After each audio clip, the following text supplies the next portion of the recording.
You know, and we're talking about color Yeah, and fiction. I just the I'm gonna novel I'm switch working on. over camera, so just like you Okay, can talk, but I'm just gonna switch over cameras.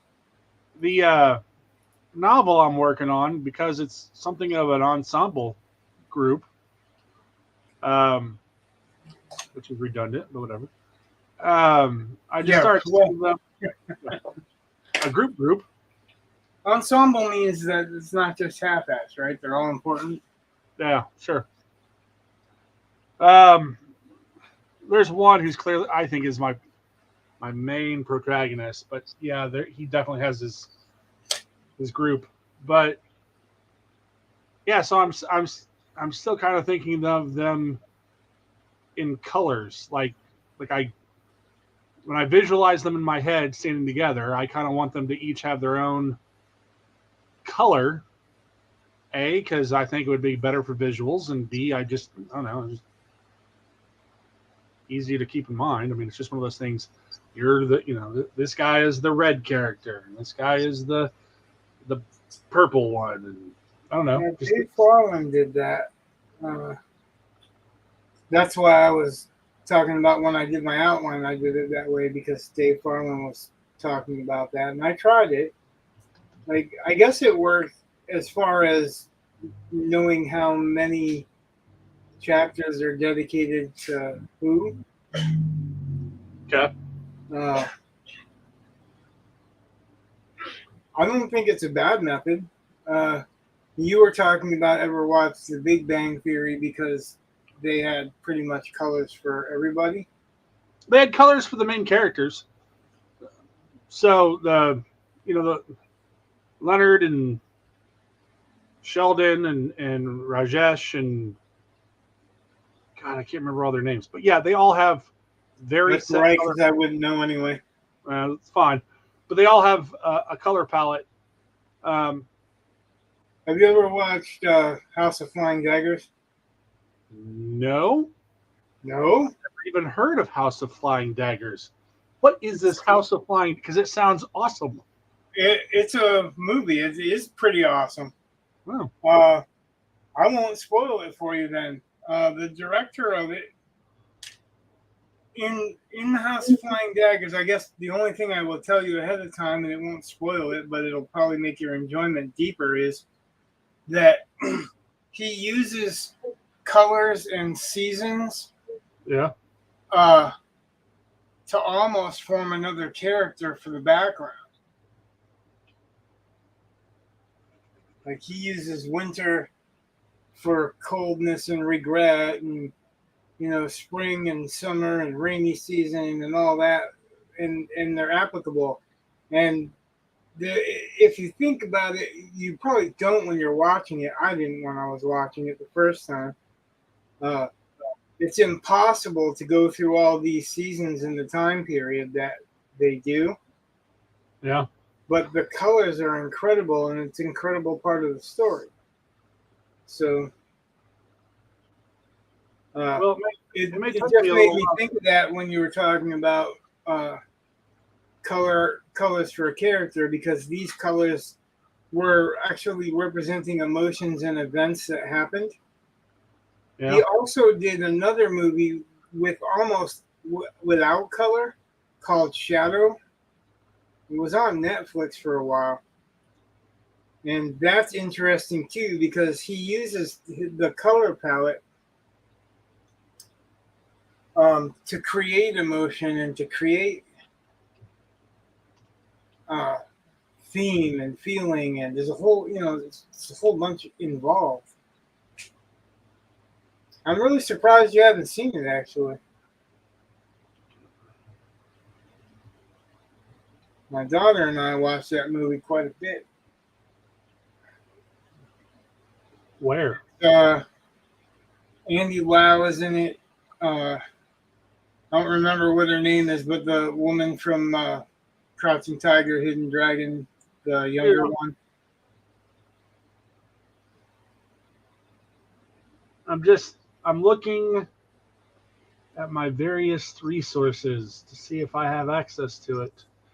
And if not, to record. Yeah, I don't. That's too bad because like I could loan it to you if I could just hand it to you. Nah, I will. Trust me, I have my ways. I will. I will use my ways and hopefully have it relatively soon. What's that? Normally, most movies I can normally get access to pretty easily. Occasionally, there's like sometimes they're more locked down than others, but just trust me, Okay. Well. I got my hookup. Don't worry. Oh yeah. Hey.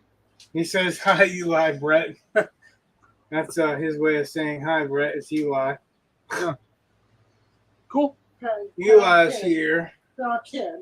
He's playing on YouTube. Oh yeah. Well, that's what he said. Play on Tube. It generally means YouTube.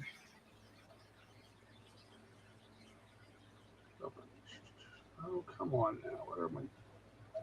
There it is. So, I was talking about my son's lizard. It died. Oh. Yeah. Just randomly, it died. So now we have another cat. I'm like, how does this work? I don't like cats. Is it your younger son? Well, it was both. It was everyone in the family but me. Well, I mean, is it your younger son's pet that died? No, it's my older son's pet, and let's face it, it was a glorified screensaver. It barely did anything. Well, yeah, that's the best kind, right? Well, no, I like my dog. She cuddles. What's that? I like my dog because she cuddles. No, I was meaning low upkeep, low. Oh, no! You had to like feed it, and they had to help wipe its butt, and just all kinds of stupid stuff. You had to wipe your lizard's butt? Yeah, yeah. I would not recommend. But well, we talked about a bearded dragon, and there's a couple of things that Amanda looked at. Like of the pets that she was looking at like that, that's probably the most likely that I would be interested in. Like I'm not a big reptile guy, so. Yeah, I mean, my wife was creeped out by it, but I didn't really. I didn't care. But at one point in time, my son said he's going to get himself a tarantula. I was like, well, when you move out, you can, but you are not bringing a spider into my house on purpose. Nope. Not doing that. You're not a spider fan? No, I am not. I am definitely. I don't blame you. I'm not a spider fan either. Did I ever tell you about the time my wife found a snake in our house? Probably not. So we were in Ohio in this crappy. So I don't remember. So. And my wife starts yelling because apparently she had sat down to use the toilet and felt something move across her feet, looked down, and it was a snake. Yep, that would be disturbing.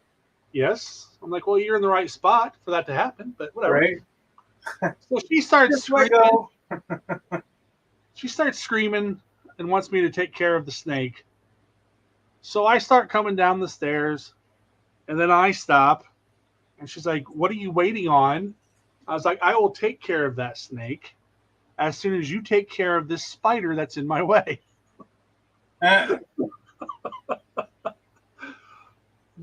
So, we work well as a team. She took care of the spider. I took care of the snake. Like overall, I don't really care much about spiders either way, but some of them are really ugly looking, and I don't want them in my hair or some shit. I used to have really long hair up until I was in the hospital, so yeah. I was always kind of paranoid about something like that getting up in my hair.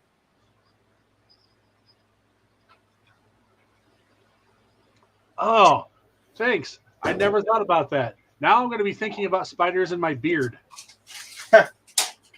Well, yeah.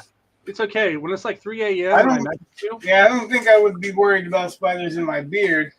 The reason that I was worried about spiders in my hair was because we were, camping a little bit, and uh, anytime I walk through something at night, tend to almost always find a spider web there. So it was like, yeah, that kind of sucks. But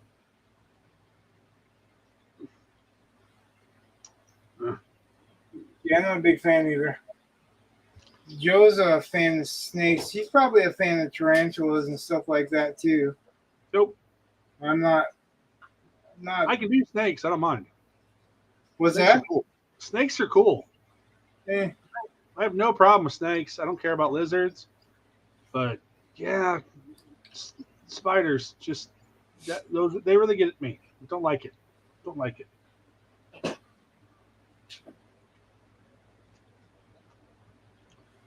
Told my wife a long time ago before we got married. I said, "Look, I understand that you probably want a relatively traditional marriage, and that's good. That's what I want. But you have to be the one that handles the spiders." So, well, for the most part, my wife's the one that handles the puke and the shitty diapers and uh, stuff like that. And like I was never really super against helping out with the diapers and stuff, but with my daughter, I was really kind of particular because I didn't want to. I don't know, didn't feel right. yeah, You know what I mean? So like, yeah. yeah, you gotta have to do that. But with the boys, it was no big deal. But as far as spiders go, I didn't give a shit about killing spiders or whatever. No big deal. Either way. Snakes, not a fan. I probably wouldn't seek one out either way. Uh,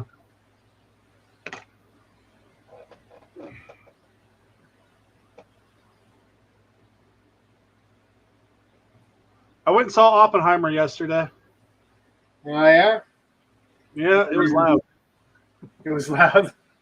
Was it a big Yeah, bang? I don't know if the speakers couldn't handle it or if it's just kind of oddly done. But there were times it just sounds like noise. I don't know. I enjoyed the movie. It's my son called it the feel good summer movie that we've all been wanting. I was like, okay, that's weird. About the nuclear or the atomic bomb.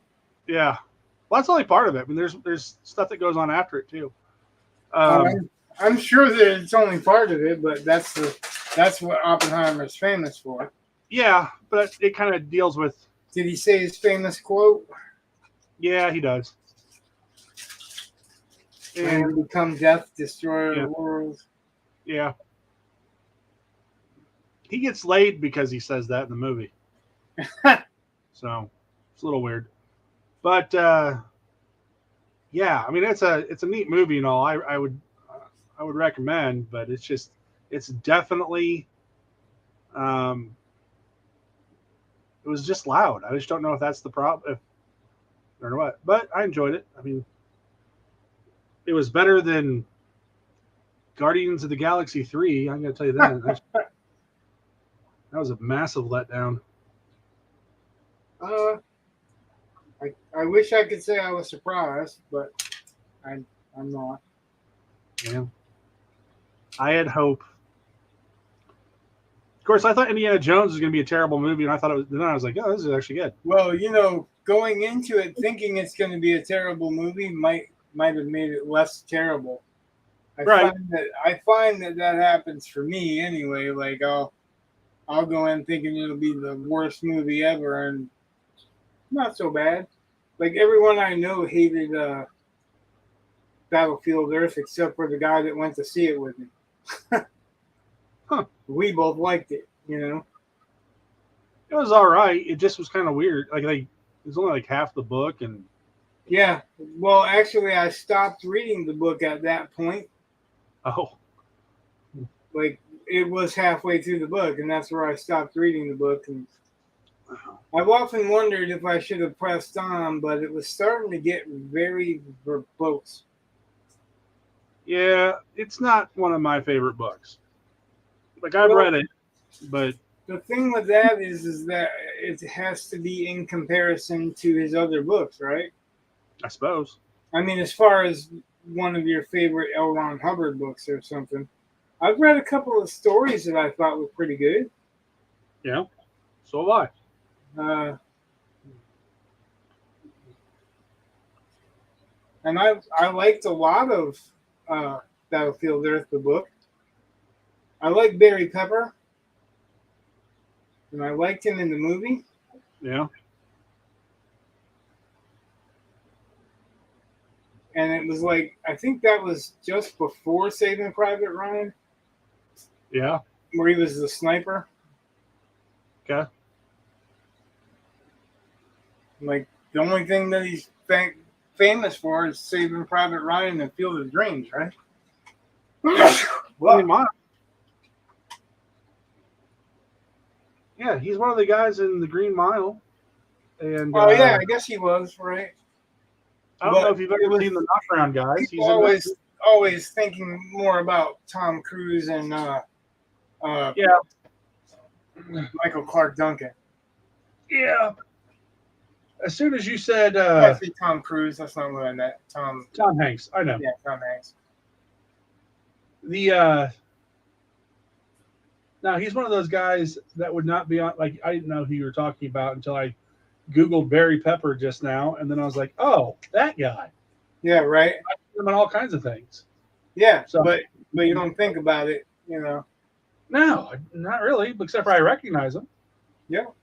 Like I said, as soon as I saw the picture, I was like, oh, I've seen him in Oh things. yeah. I liked him in a couple of things. Really liked him in Saving Private Ryan, and I liked him as Johnny Goodboy Taylor, which is his character in Battlefield Earth. I wasn't necessarily that great with John Travolta being what he was, because he's all right, but he just comes off the same. Yeah. When he tries to play a badass or a villain, he just comes off the same way every time. It's like that would be like putting makeup on Samuel L. Jackson, and he says, "Motherfucker," it's still gonna be Samuel L. Jackson. Yeah. I think that was kind of the problem with the cast. It's the same thing with Forrest Whitaker. Forrest Whitaker really is Forrest Whitaker. I was saying we talked. I don't even know if I talked to you about it before, but in my eyes, when you start talking about actors, there's two different kinds of actors. There's the kind of actor that is famous for being him. Yeah. I would say Jack Nicholson, Samuel Jackson. When you go to see a movie, that's what you're expecting to see is them. Yeah. And then there's the kind of actor that can be anything. And that was like more like Heath Ledger. He would kind of mold himself to fit the part.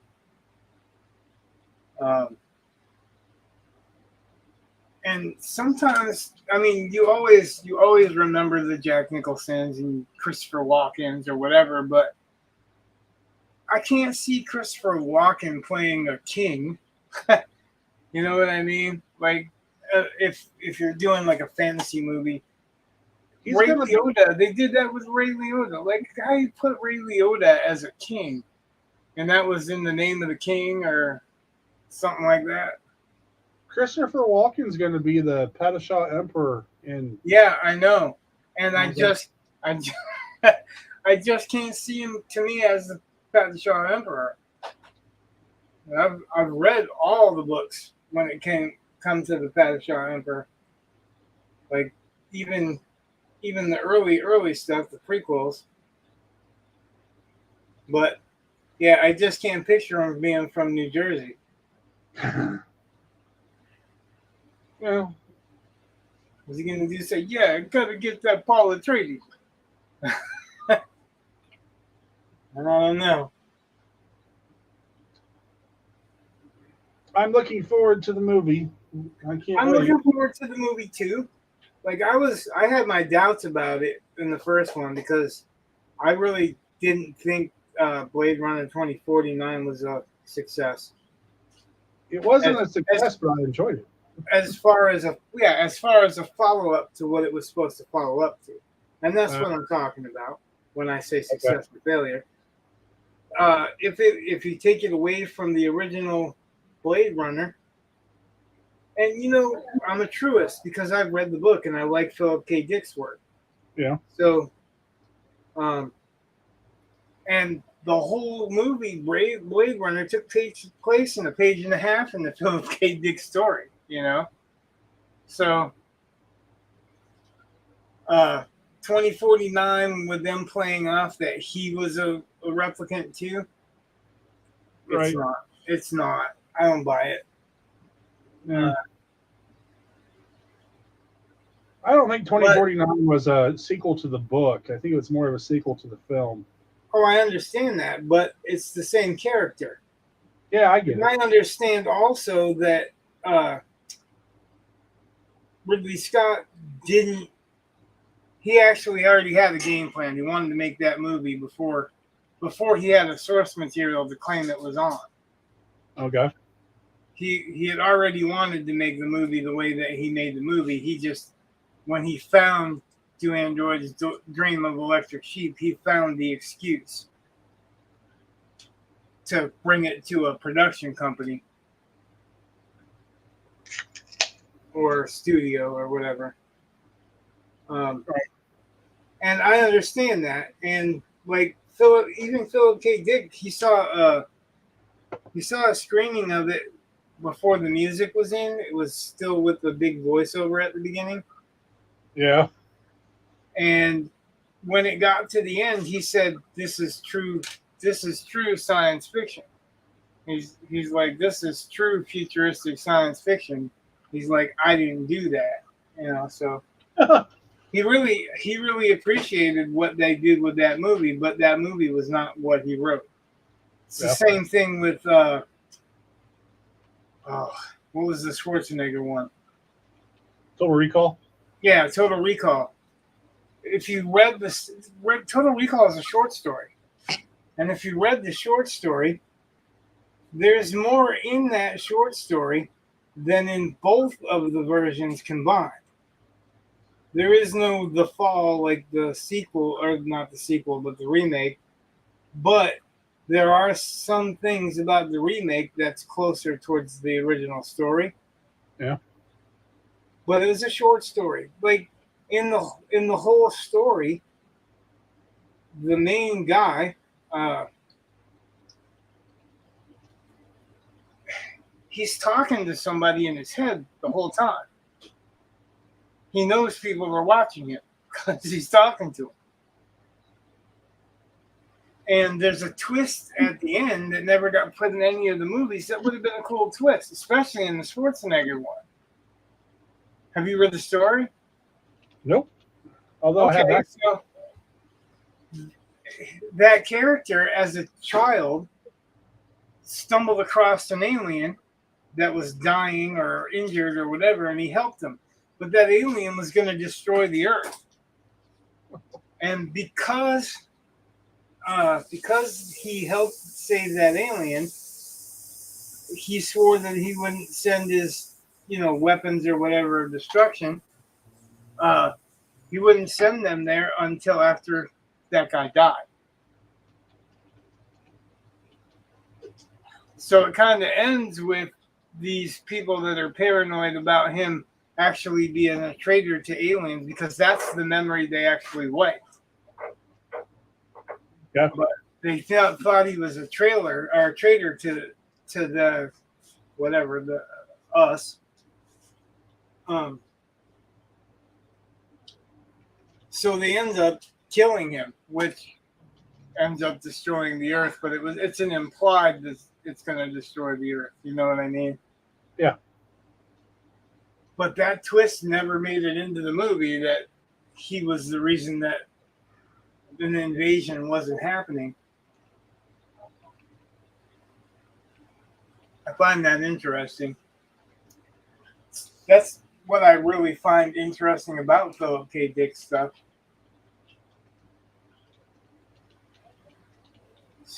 He does these double and quadruple twists.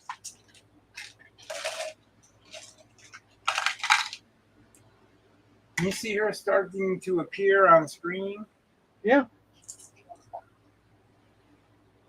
That's one of the things that I always liked about painting or drawing, whatever. But it was just like, I don't know. It was, in my mind, I guess the story of it in my mind is that as they become more and more visible and defined and all that, they just, I don't know, they're becoming more real. And it's interesting to watch. The stories, you mean? Well, no, just when like you have this woman who's slowly becoming visible, right? It's like you're slowly bringing her to life. Oh, this. Yeah. For some reason, my brain was somewhere else. Oh, it's all good. I think it was in Philip K. Dick. But anyway, go ahead. No, that's all. It's why it's interesting to watch you do this.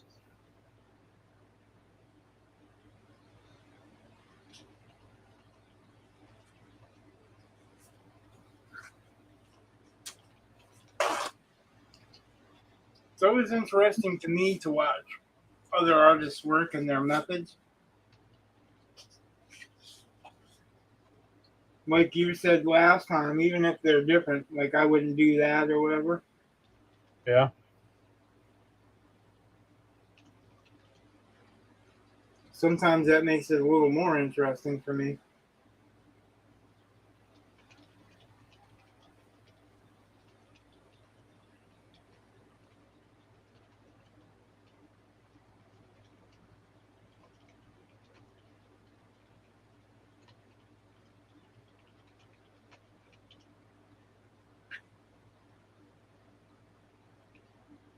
I probably shouldn't be using a round brush here, but I want to keep the details that I made a stencil of.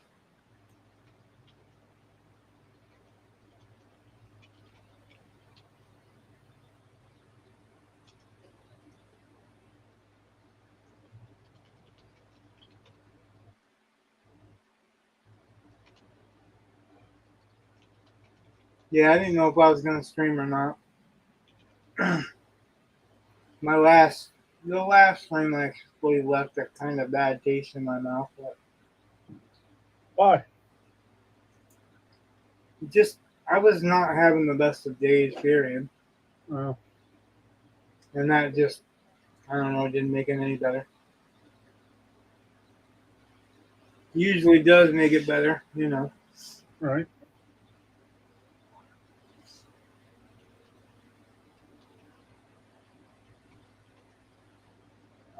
I mean, get as much accomplished as I want to wanted to get accomplished. And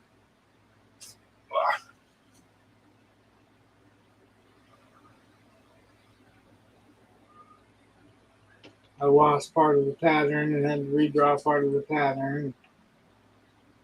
That's like I'm 0 for 2 on that now. That same thing with the Cthulhu painting.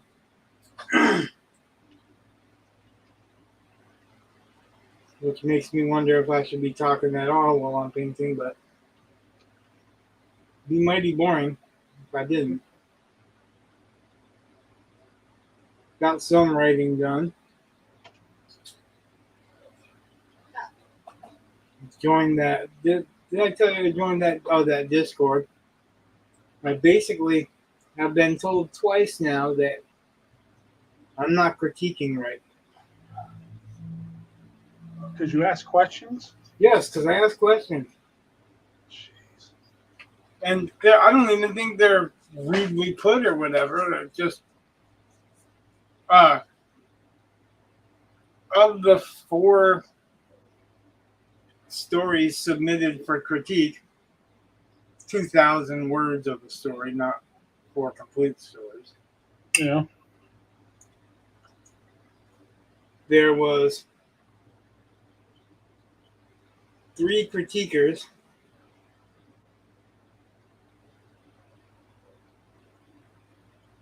and 4 people who posted, and the mod. And the mod posted but didn't do a critique that I know of. I'd have to go back and look, but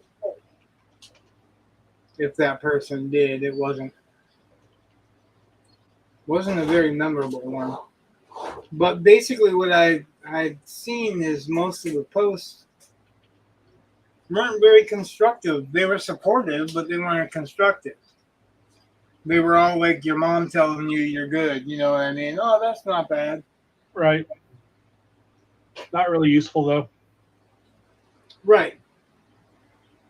Or they're semi-useful. But you got to be careful how you word stuff because you don't want to offend anybody or whatever. But because I was asking questions, and I said to one person that unlike these other people, because the other 3 critiquers said so themselves, I'm like, unlike these other few people, I have critiqued before. I know what I do, and I was a slush reader for a long time. You know what I mean? Yeah. Just to say that, you know, you can still take or leave whatever I say, but I'm not just coming from out of the blue. And when I ask the questions I ask, he does the thing that everybody instinctively does for the first time. He's trying to literally answer those questions. And I said, you know, because you're new to this, you misunderstood. I'm not asking you the questions because I want you to answer them to me. I'm asking the questions because I didn't find the answers in the prose. He understood that. He was like, oh, so now, you're giving me a lot to think about, which is the whole point, right? Yeah. I don't want to tell him how to do it. I just want to tell him, you might want to consider this or you might want to consider that. Well, the mod come at me because I said that unlike the other critiquers, I have critiqued before. And she's all like, you can't assume, don't assume somebody has or hasn't done this, or don't assume that the guy that's put this story up has or hasn't had this level of critique or whatever. And I'm like, I didn't assume anything. I read what they said. All the other critiquers were like, oh, this is my first time. Well, is that assuming? Does that make it an assumption, or is that just stating what they said? What my assumption would be that they weren't lying. And that guy was like, when I said what I said about me not being new to it and having some experience, he was like, when I first read that, I was a little bit nervous because I haven't had many critiques. Yeah. So when I said because you're new to it, I wasn't making an assumption there. But like I've made so many posts, and of the posts, like I think 4 of 7 of them, or maybe even 5 of 7 of them, were asking questions that meant to be helpful, like magic systems, and I was asking questions about whether if they can cast a spell, they can, or if they can cast fire, can they retract fire or something like that. It's stuff that I know damn well they didn't think about because I watched what they were saying. But I didn't make an assumption. I just asked them, right? Right. And apparently that was offensive. And so I got this warning last night, and I'm like, if you don't like the way that I'm critiquing, erase my critiques. And if you think that people are all freaked out because I'm asking questions, erase me. I don't give a shit. Yeah. I didn't put anything up there to be critiqued. You know what I mean? I was doing people a favor. Some people They don't get may it. or may not like what I was doing. If they don't like it, they can tell me I would rather not have your critiques. But I'm not going to just kiss someone's ass and go, oh, you're new? This is the greatest thing I've ever read. Well, it's like there's a couple people. I remember one from Hat Rack. This girl had written this story about being turned into a horse. And it was not very good, but I was trying to help her out and whatever. And she got so mad at me and accused me of things that I never did. So you probably don't think a horse can fit through a door. And I'm like, no, never said that. It's never part Yeah, of my. that's because she loves horses. She It's just knows like, everything about horses. well, that's great, but I said something like, well, you're turned into a horse, and there's like my biggest thing was there's never a moment where she thinks, holy shit, I'm a horse. Like, look at the things I can do, or Right? even, oh my God, I'm a horse. What the hell? It's just, yeah, I'm a horse now. And I was like, it's just not really Dookie believable. doo. Yeah. I was just like, this, okay, whatever. And she got pissed with me, and it just showed in her response to the critique. And so I never critiqued anything from hers again because I thought, all right, you can't handle it. And there was a guy on Riders of the Future. The guy could not write a freaking sentence, like literally, like pages and pages and pages of sentence fragments.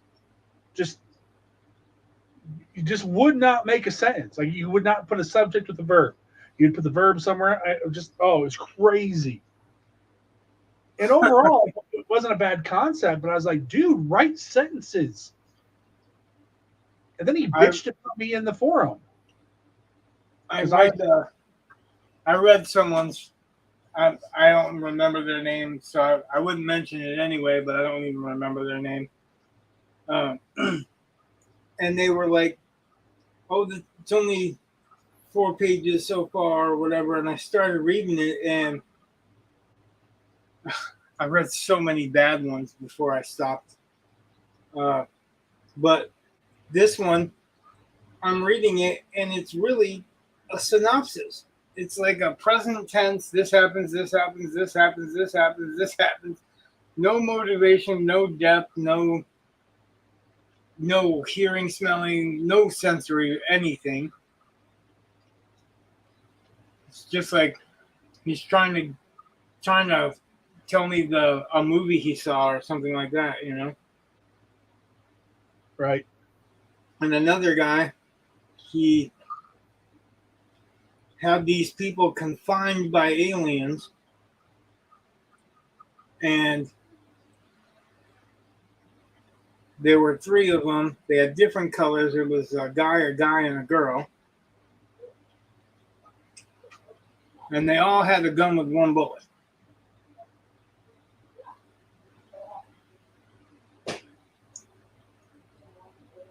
And they had a cell with a kind of a TV screen where they can get instructions or whatever, right? Yeah. But as it goes on, you start to realize that not a lot of it's making sense. And the conclusion is that basically everything that you read is a hologram.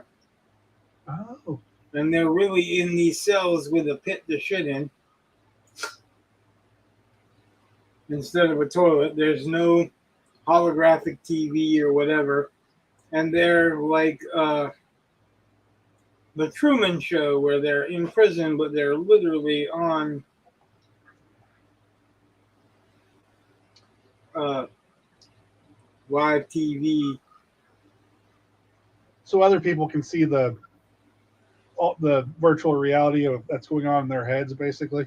Yeah, other people can see how they're reacting and acting, and they're having dreams, and that's what I said. A whole lot of it didn't make sense because half of it's in the dream, and of course, the guy he starts out with, the girl falls in love with him, even though she doesn't like him at the beginning, and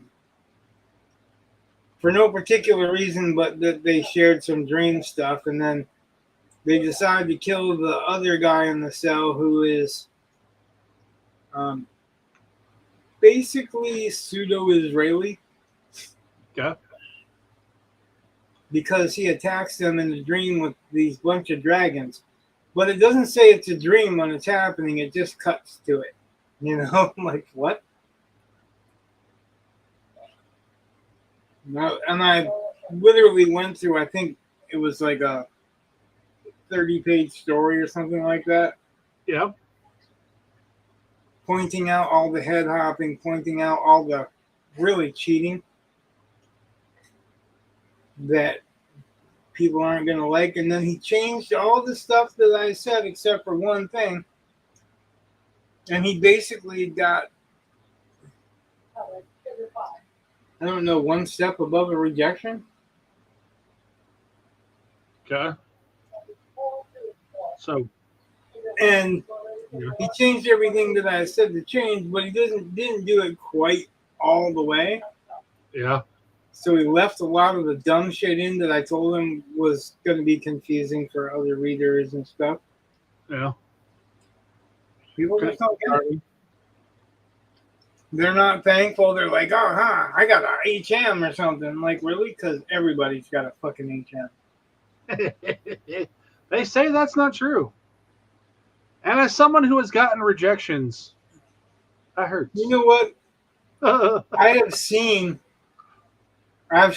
people who've gotten an HM that didn't string a coherent sentence together through the whole thing. I know of at least one HM that didn't even make it speculative. Huh. That really makes me feel bad, considering like the. Oh, it was horrible. You've never written anything as bad as what I'm talking about. Ever. Thus, the part where I feel bad, because why did I get? Oh God, what? Let me see. Let me pull up my file here. Well, no, I got rejected for some stuff too. The first story that I entered, I got rejected because it wasn't a fantasy, even though it was a guy that was in an army that was facing an army of draconians. That wasn't fantasy. It wasn't fantasy enough, apparently, because it wasn't high fantasy. And I always thought that fantasy was myth, magic, or monsters. Yeah. That story I had, the apostasy of Father Salo Luthier. Right. That was rejected with comments. And I'm like, that shouldn't have been rejected. Like, that was a good story. I don't care. I agree. Like, the only thing that I had issue with that story, reading it, was that it kind of led me to believe it was going to be a different type of story, and then you changed it on me. So, but you also went back and changed the whole thing on me. So, yeah.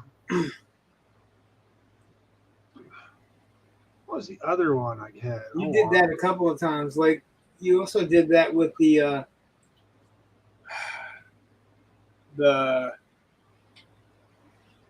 crab thieves.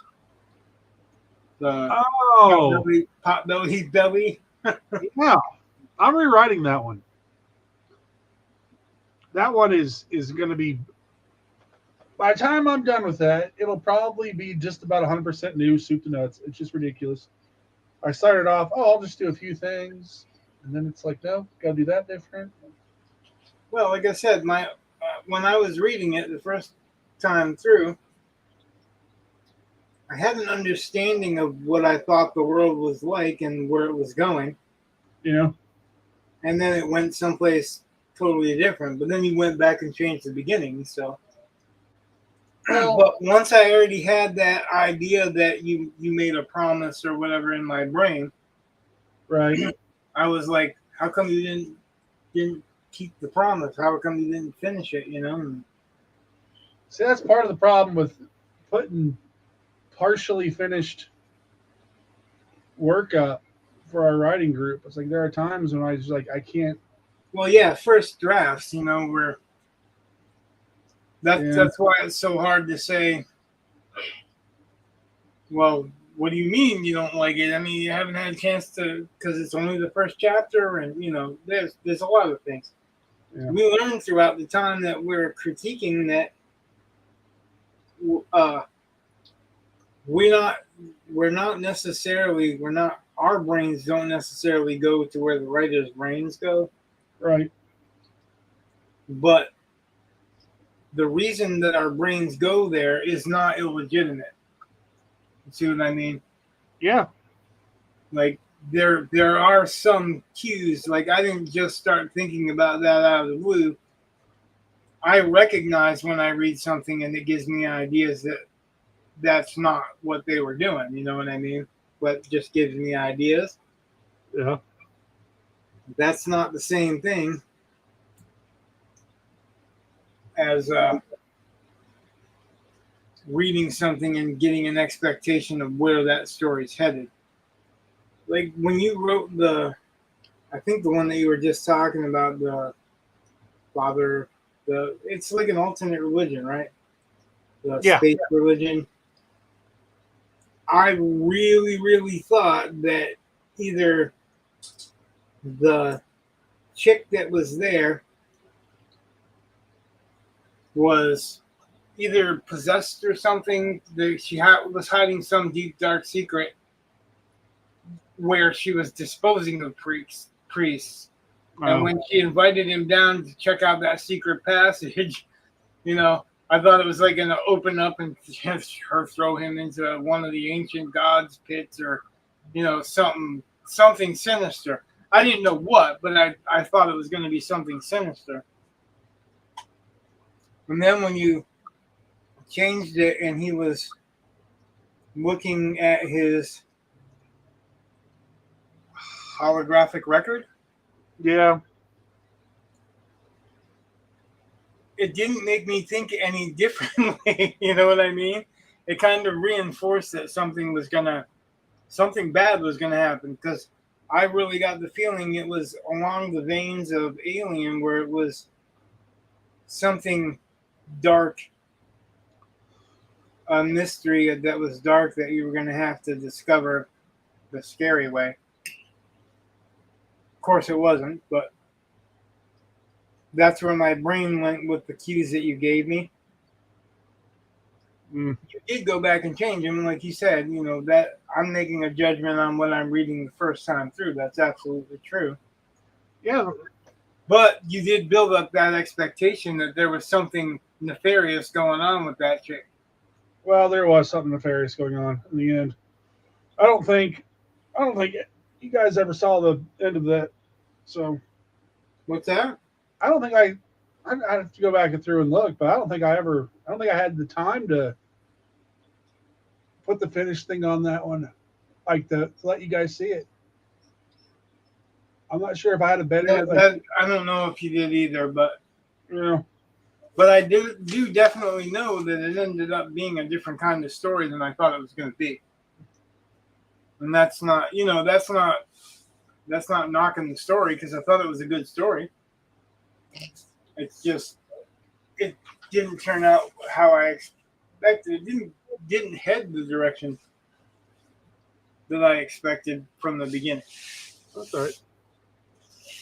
That's that whole promise thing. You know what I mean? You make a story promise at the beginning, and Oh some of yeah, it some of it is just what type of story it is. Now, genre, subgenre, whatever. right. That wasn't a horror story. Well, Like, that's what I think, but I kind of think, but I felt like it was a horror story because you had those elements there. well, that It almost felt like a space age version of gothic horror. kind of was, but that to me is science fiction still. That's still Well, speculative. I'm not saying it's not science fiction, but Aliens is science fiction. It's still horror. Right. But I don't think it's what they necessarily. I mean, again, like obviously it's not what they wanted because I got rejected with comments, which But it's you not. know what? I also think that you're going to have a hard time writing what they want because the judges are so. More than half of the surviving judges right now Yeah. are the way that we discussed. Uh, and whether you announce what your anything is, preferences, sex, uh, age, color, whatever, whether Right. you announce it or not, they're going to get a certain idea from it when they're reading through it. And people who are looking for, say, African-based mythology from somebody who grew up with an African-based religion or knowledge like that, they're going to see it's not in your story. And the type of story you're doing, they're going to classify as a certain type of story that might be, oh, it's been done before because it sounds like straight white guy. Sorry. Well, I mean, there's that thing with Tim Powers. Now, I'm not saying Tim Powers, but I'm saying there's a lot of different judges. I know, but Tim Powers flat out said that he called them what pseudo token or whatever or faux token or what Yeah. basically. And I'm like, he's like those are a hard sell for him. I'm like, oh, so tradition, which I have said for like I've said for quite some time. I think there is like you hardly ever find traditional fantasy in Riders of the Future. Um, Yeah, that's why. you know, and they say no, we love to see it. I'm like the just like they say they don't like first person when like half of all the books are first person. Yeah, they At least love to see it and reject it. yeah. They feel good about rejecting something like that. Well, I don't know if they. I mean, again, I'm not going to assign it ill I'm intent, but I'm not even talking like I have a lot of respect for Tim Powers, don't get me wrong. right. Like I said, I wanted to watch his talk because of all the judges he feels like the most passionate instructor. You know what I mean? Yeah. Orson Scott Card used to feel that way, but I think as he's gotten on with his age and the stuff he's got going on, uh, physically, Yeah. I think that kind of interrupts some of his natural teaching nature because he used to be very passionate about it. When we first got to Hat Track, uh, he had those Uncle Orson's writing classes, Oh. and some of them were pretty fresh. And you can see him breaking down storytelling stuff kind of passionately without being discouraging. You know what I mean? That was kind of one of the reasons that I was attracted to that site in the beginning.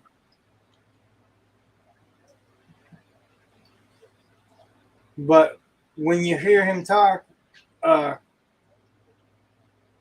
more lately, you hear some bitterness creeping in there, and I think some of it's because of his physical ailments, and some of it's because of his mistreatment by the community and of the same politics he has. You know what I mean? Right.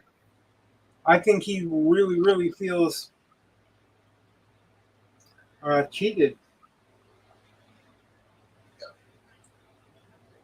and it shows a little bit. I think Tim Powers is the opposite way. I have not seen him in any way profess politics at all. I may have missed it, but I haven't seen any politics mentioned with him.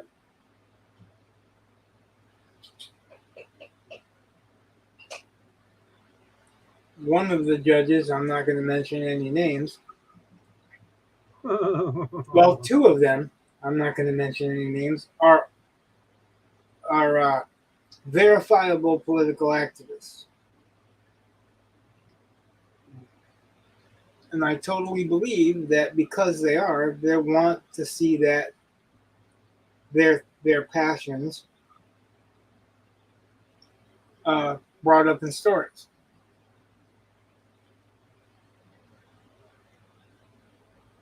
Well, it could be. I mean, some of the stuff. I mean, I was trying to go through this because they always say to go through the stories. Like, oh, you should definitely read the books. Blah blah blah blah. All right. And I tried going like just story by story, what I thought worked, until somebody threw a fucking fit. I don't even know why. It wasn't at me. Like Wolf Moon got involved in, I think, pissed somebody else off, and then I just Got was like, involved in what? he had an opinion about one of the stories. Oh, you talking about is uh the trans person's story? It She might was have been. he or she. I don't remember whether it's a trans woman or a trans guy or whatever. I'm not playing that shit, but I think that's the one that you're talking about. They got into an argument and they were both winners. Something like that. I mean, it's just I I don't know. think I I mean, remember that because I think you sent me and Jake the link or something like that oh, when okay. that was all going on. So here's the thing that I think is the problem with trying to read the Writers of the Future volumes to see what they want. Here's the Yeah. problem. They have different judges. All of those volumes have different readers, different judges, different ones making final decisions. So what one judge wants or likes is definitely not the same as what another one likes. Right. And you can tell. Like I said, two of them I know are activists. So what I did was I went the other way around. Instead of reading the Writers of the Future book, which I have a few, I chose to read the judge's work. Okay. That's how I know at least two of those judges are very, very big activists in uh, woke causes, for lack of a better term. And some of their fiction is intentionally color specific. I don't got a problem with somebody writing any color character, any religion character, or whatever. So I want to lay that out right at the beginning. But if you know that that's what all that they write and all that they preach as being good, Right. and you're not writing that, or you can't bring yourself to write that type of stuff, chances are you're not going to win because those judges, those are the ones that actually say it out loud. Two judges that I know of, that's why I said four of them, or four of the current ones, haven't said it out loud, but they've said it on their blogs or their Facebook pages. You know what I mean? Yeah. So that is a matter of what Dave Farland called writing to market. You know. And I think you might be able to write to market. I can't. I can't bring myself to write something just for the sake of politics or just for the sake of it being the popular thing of the day. I admire people who can and uh, still tell a good story, but story is king, and it should be. It shouldn't be about color, sex, or whatever. It should be about a good story, telling a good story. And I don't think that's where the judges' minds are. All of the judges' minds are. I know some of them are, but then again, they have certain tastes. Tim Powers at least admits it. You know what I mean? Oh, I don't like this and I don't like that. This is a hard sell. And he said, and he's voted for stuff that's a hard sell for him because it got past that. But he's honest up front. He's not like, oh, it's not biased at all. He's like, yeah, I mean, these are things that I don't dig, I don't like. That's not what I'm into. And if you read Tim Powers' work, you know what he is into, which I do.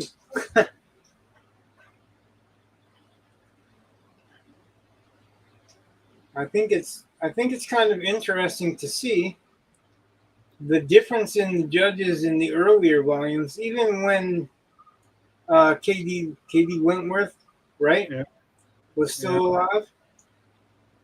Even the judges that she was sending things to, and some of them are the same. Tim Powers was a judge then.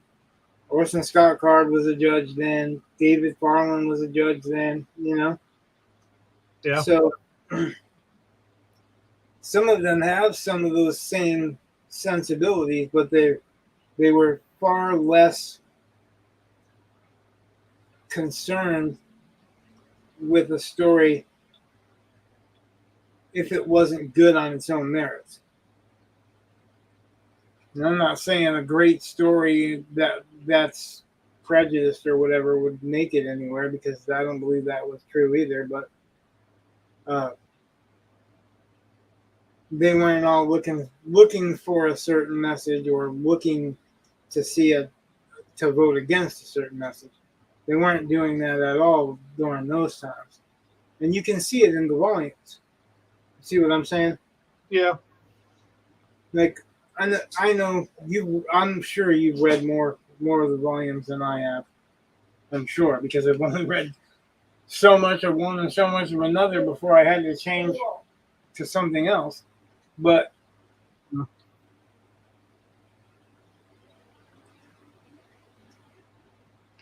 Well, I mean, it just I do notice that different judges in different time periods have different stories, different story types.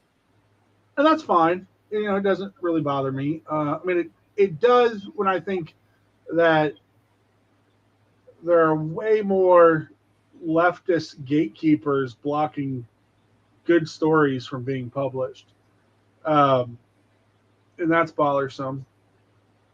And It's bothersome that anyone would stop any story from being published because of politics, whether it's right or left or whatever. It's still bothersome to say, "Oh, you can't tell that kind of story." I don't think that's right. If it's a good story, I've watched plenty of stories that are some of the stories that you and I disagree on. yeah, Uh, you would accept politics that I normally wouldn't, and vice versa, because you can get past it for the story. What would yeah, happen? What would happen if someone went, "No, Indiana Jones is leftist. We can't do Raiders of the Lost Ark." well, We would have lost. We would have lost a great story, right? right. But I'm not saying it's overtly whatever, but I'm just saying, as an example, if somebody had chose to pick Star Wars or call out Conan because Conan's a male fantasy, blah blah blah, and I get actually those three movies uh, were made by three directors who went to school to direct together Yeah, and have different politics. yeah.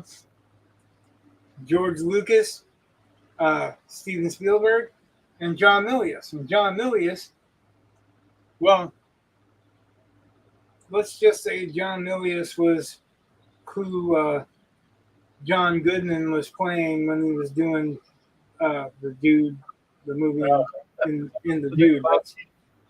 That's who he was trying to mimic is John Milius. Because John Milius, every time that he would get a script or get a contract, he would have to get a new gun with it. Okay. Oh yeah, when they gave him the script for Red Dawn, it was an anti-war movie. How do you make Red Dawn anti-war? Well, how do you make anti-war into Red Dawn? Because that's okay. John Milius. I just don't understand how you could. That concept is. Have you ever seen the documentary Milius? No. Oh, you need to watch that.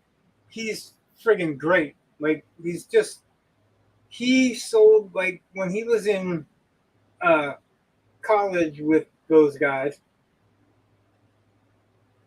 George Lucas's film assignment was the THX 1138. Yeah. And nobody else had gotten their homework done but Lucas, and the teacher wasn't going to show it. So John Milius punched him in the face. Okay. John Milius wrote a script, Judge Roy Bean,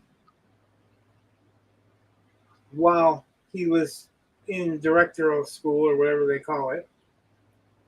And it sold for the highest a script that ever sold. Oh. Because he said it on one actor's seat. Like, literally, they got up out of their seat and he said it there for them to see when they got back. Yeah. I think it was Lee Marvin. Or maybe Lee Marvin was the one who picked it up. No, I think it was Paul Newman that picked it up. But yeah, they wanted to make the movie so bad that they gave him what he asked for it. He didn't want to sell it because he wanted to direct it. So he's like, no, that ain't enough money. And he got an incredible amount for the time, you know. Right. This is the only one of those guys, that group, that had been directing anything at that point in time was Francis Ford Coppola. Right. And John Milius had a script for a movie that he had been wanting to direct that that's a pretty famous movie now, but nobody would let him direct it. And then Francis Ford Coppola said he was going to direct it. There was a whole bunch of people that said they were and got attached to the project and ended up dropping it. And I think Francis Ford Coppola is the one that ended up finishing it. It's I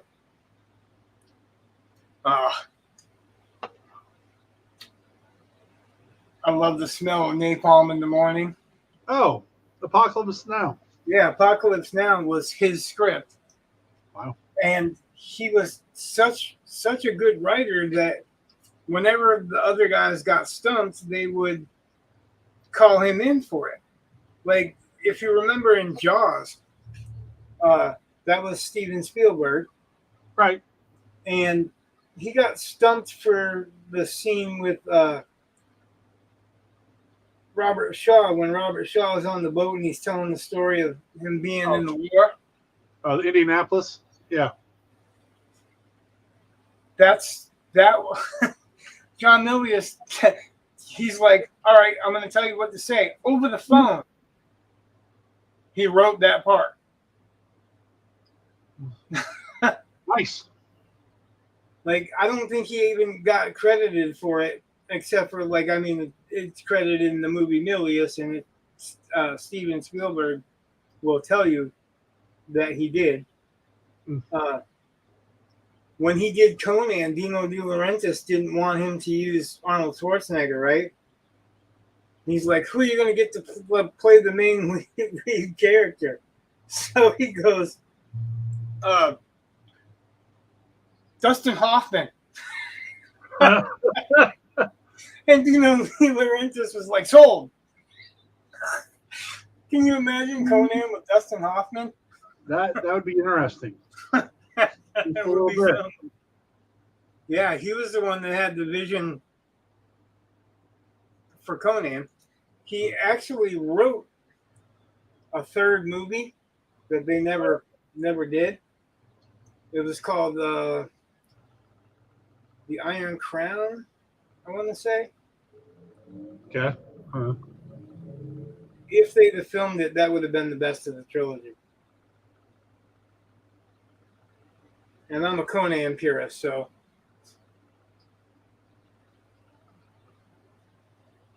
that tells you something, I guess. Oh. That whole it was going to pretty much be based on the Howard novel, the only Howard Conan novel, Hour of the Dragon. Yeah. But it was going to start with his kid being kidnapped and him going after him, and then ending up leaving and he'd be a king at the time, so it was King Conan, Yeah, it would have been such a good movie. Well, Hollywood can ruin anything, so.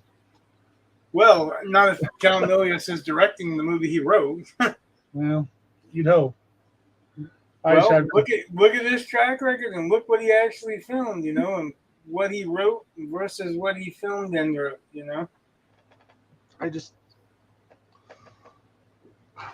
wrote some episodes of Rome too.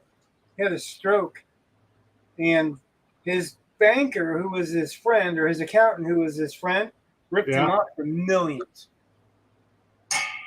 So he was pretty much broke coming out of the stroke, with someone that he had trusted stealing all of his money. In the movie Milius, it shows him and he's still recovering from the stroke, but they hired him to write some episodes of Rome and stuff like that. It's like my wife. She does the books for a company, actually a couple companies, and it is amazing. She's like, "Oh yeah, this one I can go and write checks from them," and I mean, the amount of trust they've put in her, and I'm just like, "You are crazy!" Like, oh yeah, and she's constantly having to tell them, "You really don't want to do this because it'd be too easy to rip you off. You want to do it like this." Just if something happens, I don't want the blame. Yeah. So, but it's just kind of interesting. Just sometimes I look at these people, I'm like, how did you get this much money? And you don't know how to protect it? I don't know. I find it crazy. But then again, they have the money and I don't. So they must know something I don't. Right? Oh. Or someone. Hey, whatever. I don't begrudge anyone anything like that. Nope, I don't either. I figure somebody worked hard to get it. If that's part of the reward, that's part of the reward. It's really a funny story when it comes to that, but it kind of changed my life in a way and helped me clarify my brain. And that's why I don't judge myself by other artists and stuff. All artists are different, which is why I was saying all writers are different too. But what did that to me was James Clavell's Shogun. Okay. In it, he describes the concept of wa.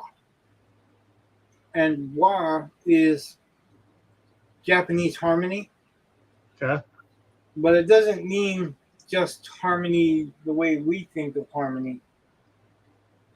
In the time that he was writing about with Blackthorn and all that, it's like the 1500s or I think it's early 1500s, but it might be mid. In that time, if you ruin someone else's peace, ruin someone else's harmony, they would kill you. There was no jail. There was no, you know, they would just kill you. And they also believed, that you were going to be reincarnated in 39 days or something like that. Okay. So that's why the idea of seppuku and all that was less feared than the Western culture would. But when he explains harmony in the way he explains it through a Japanese woman explaining it to a foreigner, because Blackthorn was a foreigner. And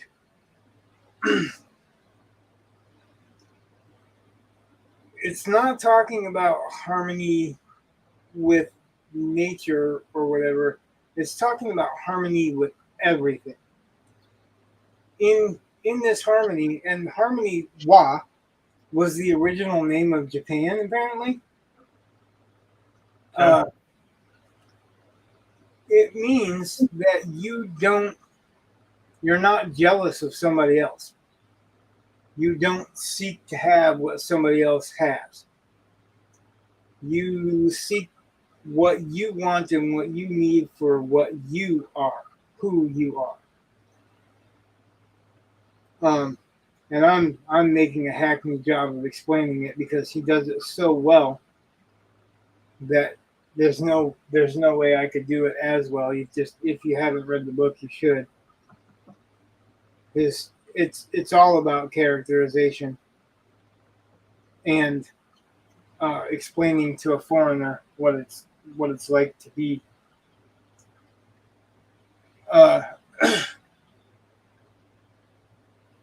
So you're not desiring good or bad. You're desiring to be at peace with yourself. Too much good, too much excitement is just as wrong as too much bad, because it's still excitement. And that excitement changes like, I guess, kind of the status quo. But it's for everybody. So it's like, you don't destroy someone else's peace. You don't destroy someone else's harmony. And he did it. He learned the lesson because he was a Westerner, and they didn't really bathe often. They believed that bathing would make you sick. But they also, when they hunted pheasant and stuff, they didn't just hunt pheasant and skin pheasant and cook pheasant. They hung it for a couple of days. But age. What's that? Dry aging.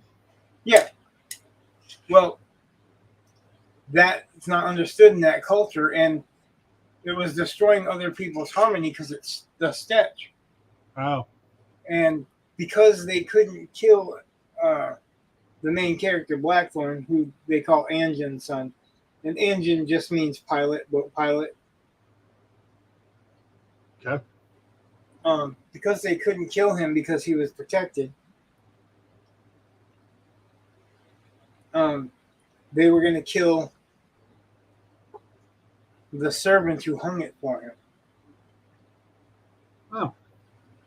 And he protested and was like, "No, I will not allow this. If you do this, I'll commit seppuku." And they didn't believe that a foreigner would commit seppuku, so they were like, "Oh, do it anyway." And he was like literally in the middle of plunging his tanto into his stomach when they stopped him, and because of the honorable move, it saved the guy's life. But there's a lot of concepts that were related to it that the woman, Mariko, uh, relates to him in teaching him. Obviously he's falling in love with her, but because he's falling in love with her, he wants to learn. And she's talking about shoji. And you know what shoji are? No. Shoji are the paper doors. The Okay. they're made the way that they're made because they have so many earthquakes. So like if it fell and the door fell and was ripped or whatever, it could just be picked back up. Right. Okay. And it could just be put back in place. And it's rice paper windows, so you could just rice paper over it again. Right. But if you're living in a rice paper house and mom and dad are getting it on, it's paper. So what you have to do is what she called listening to the rocks.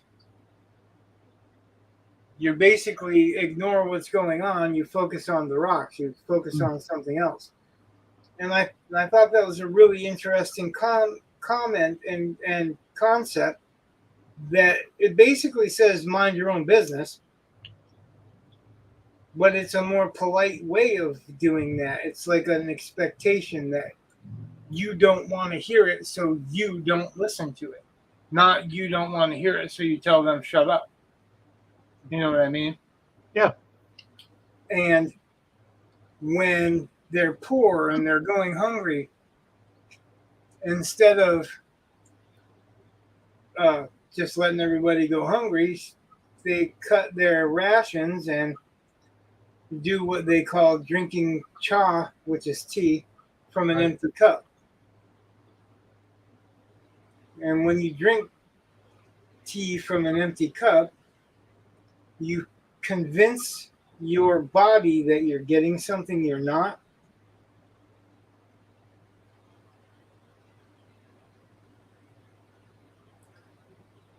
And I found that concept really entirely interesting. That whole, it's not your business. It's not your business how well somebody's doing or how bad somebody's doing.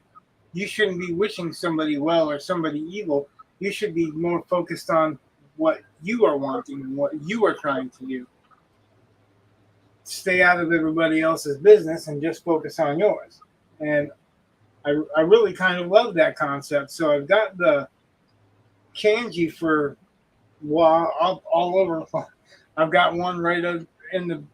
I turn around and I see it. I have one that had over my head. I had one in my office when I was tattooing, because like a whole bunch of tattoo artists, sometimes you're the only one not working, and instead of being bitter, you're like, well, I'm glad that they're getting something. Now I need to focus on getting something of my own, instead of focusing on being jealous or bitter or whatever. You're focusing on what you need, what's missing, what you can do, not what you can't do. So yeah, I love that concept, and that one of the main things I got from that book. It's the only book of fiction that I've ever read that has affected my life. And I hated it when I first finished it because it didn't have an ending. I was thinking, so what I didn't understand was that in the mice quotient, it would tell you. It was a story about someone who comes from a different place. Yeah. Learning about the place that he ends up in. In this case, he crash landed, or the boat sank. At first, he starts as a captive. They were literally had him in a pit. They were pissing on him and everything else. But he kind of brought it on himself, It wasn't like they just started pissing on him. He was disrespecting them for keeping him captive or whatever. And didn't understand that the penalty there was death for everything, so they were going to boil him, and chose to boil one of his crew alive. Oh, it's kind of a rude awakening right from the get go. But in the end, he found someone he loved, and he never did leave. And when I first read the book, I didn't understand that it's a nil use story, and they're going to make up their mind whether they're going to go home or stay or whatever. Uh, I thought that he was going to either. I thought he was going to help Toranaga, who is a fictional version of uh, the real Shogun, Tokugawa, and I thought he was going to help him win and then escape, go back to be able to tell his story, but he wasn't. There's a lot of political and religious intrigue, and but it's not politics that we have to deal with, you know. Yeah. Hopefully, we won't have to deal with them. Like, we won't have to worry about having our heads cut off for lying or having to kill ourselves so that our family can retain honor.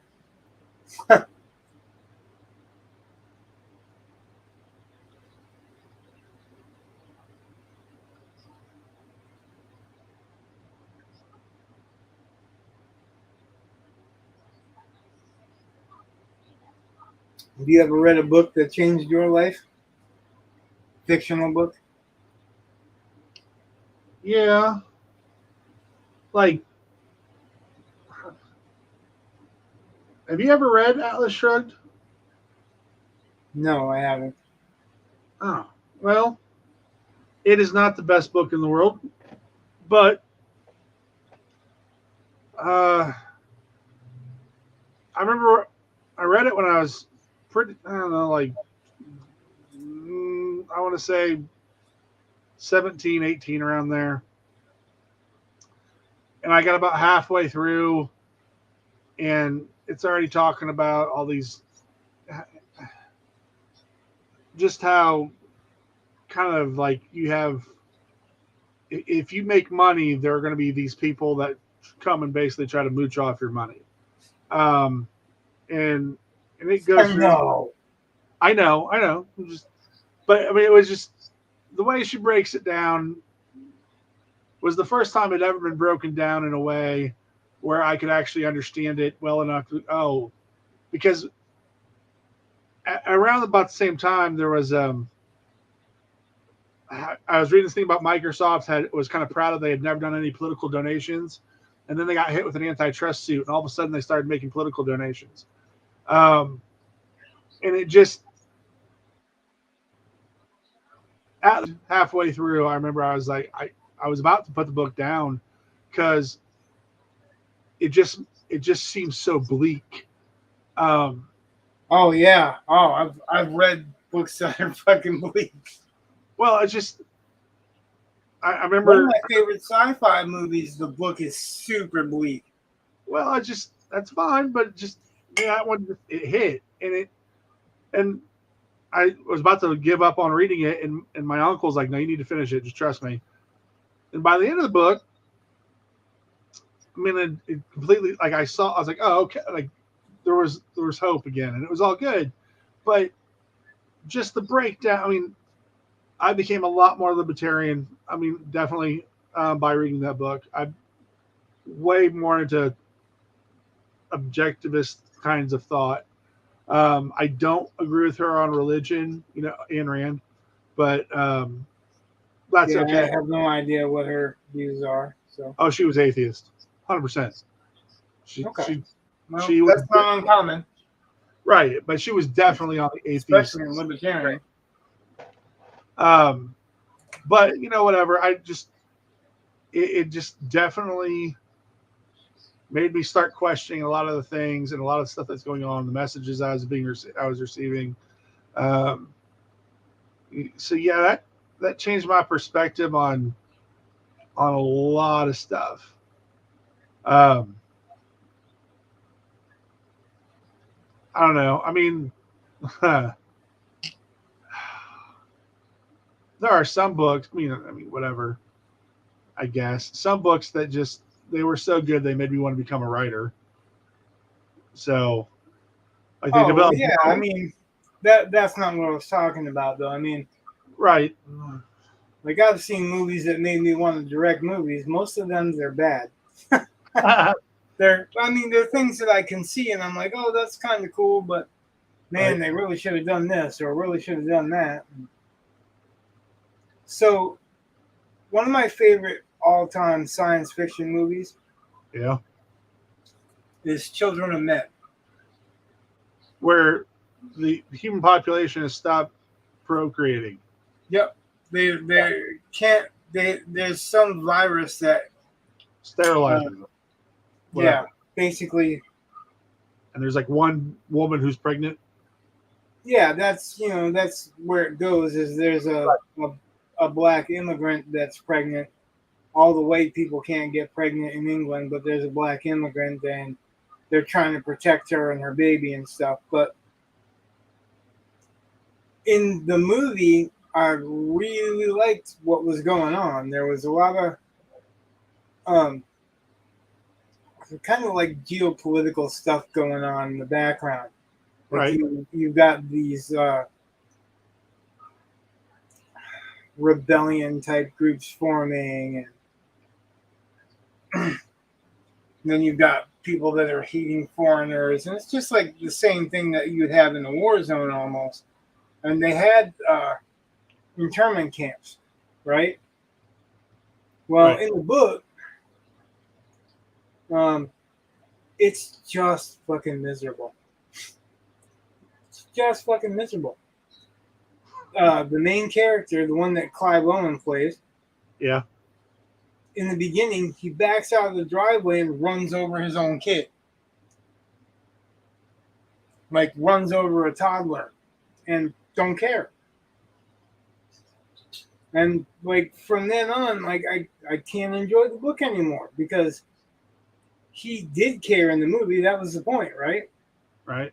Like, even if it was caring about what happened between him and his wife or whatever, but they don't actually tell how the baby died really in the movie. I think they chose an alternate way, but he actually ran over his kid, and then it just kept getting more miserable, like more and more miserable. And I'm like, I can't fucking read this, and by the time I finished it, it just never got any better. Never, there was no glimmer of hope, no whatever. I was like, how did this become one of my favorite movies? You know, the details of the movie, the director's what he chose to do with the movie. Yeah, like it's really one of my all-time favorite sci-fi movies. But reading that book, I can't even imagine. I wouldn't never. I would if I read the book before I watched the movie. Yeah. I would have never watched the movie. It is one of the few times when I can say honestly that the movie is much better than the book.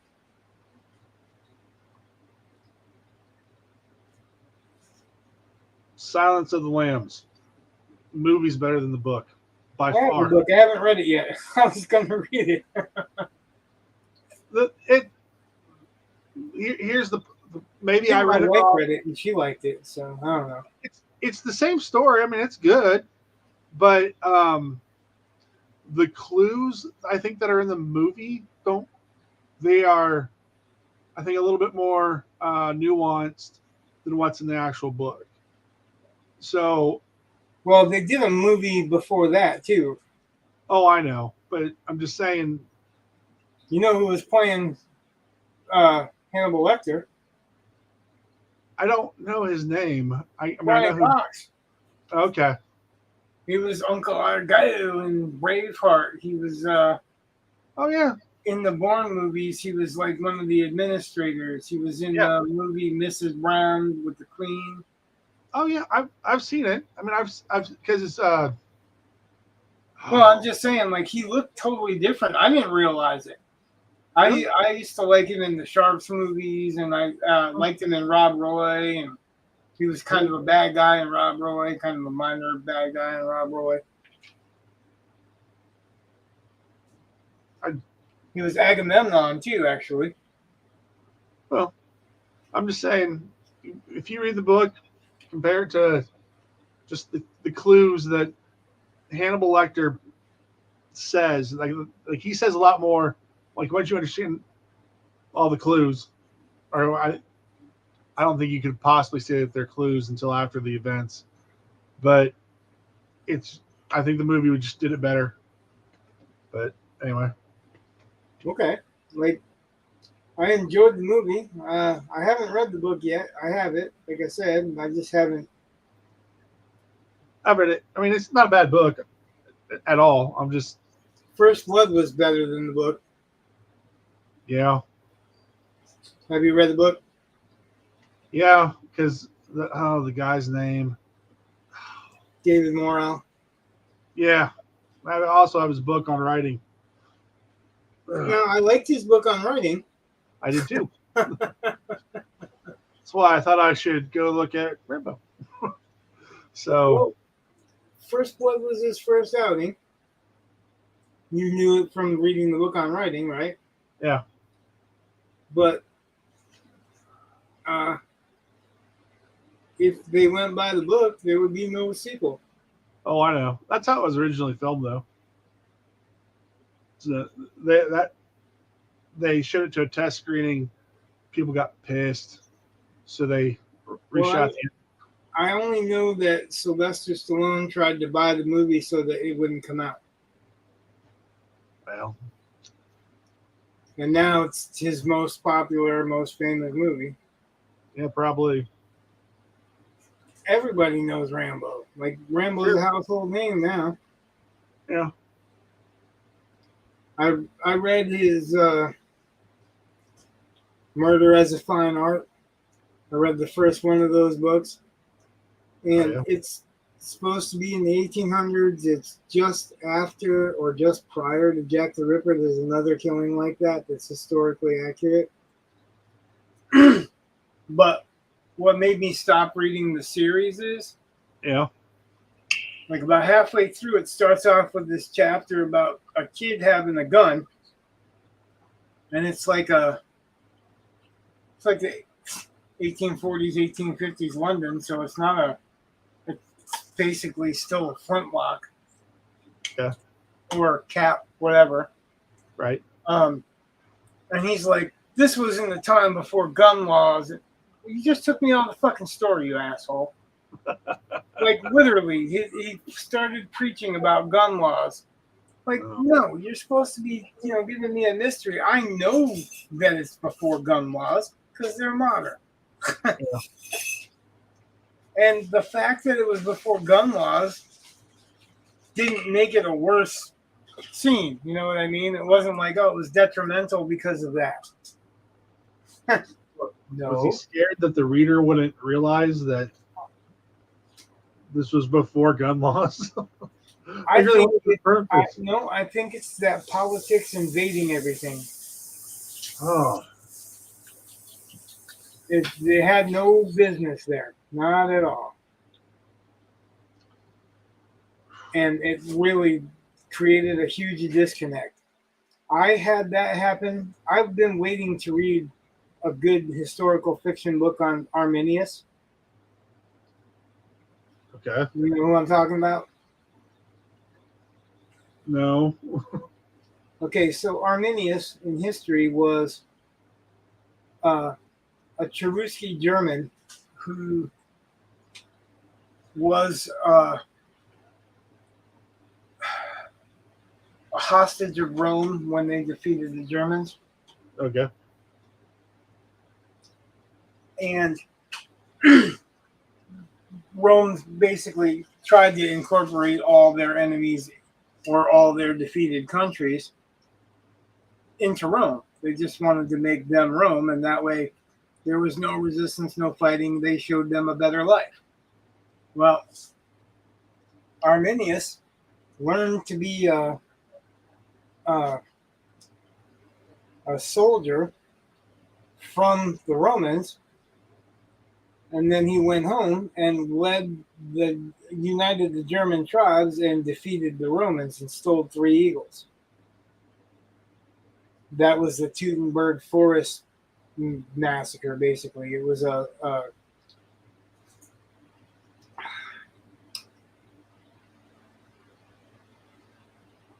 my words are failing me tonight. If I was writing, ambush. Okay. It was an ambush where they came from three different sides, and that was the whole point. They drew the Roman legions in where they couldn't use uh, their shield wall tactics. Their want to call it a maniple, but that's wrong. This is Manticore. No, Manticore is a mythical beast. This is a battle formation similar to the Greek battle formation. Yeah, okay. Where there's a pincher movement where they couldn't do it. So it was he led the battle of the Roman turtle. What's that? The Roman turtle. Shield No. thing. Yeah, that's not what I'm talking about. It's a formation. Okay. It's where they stand. They make a square. Yeah. Okay. Well, he put them in a place where they couldn't make a square.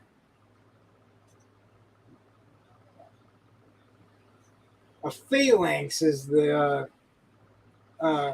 Greek version. Well, I just looked up Greek or Roman shield formation, and testudo or tortoise formation is a Okay. type of shield wall formation commonly used by the Roman legions during battle, particularly sieges.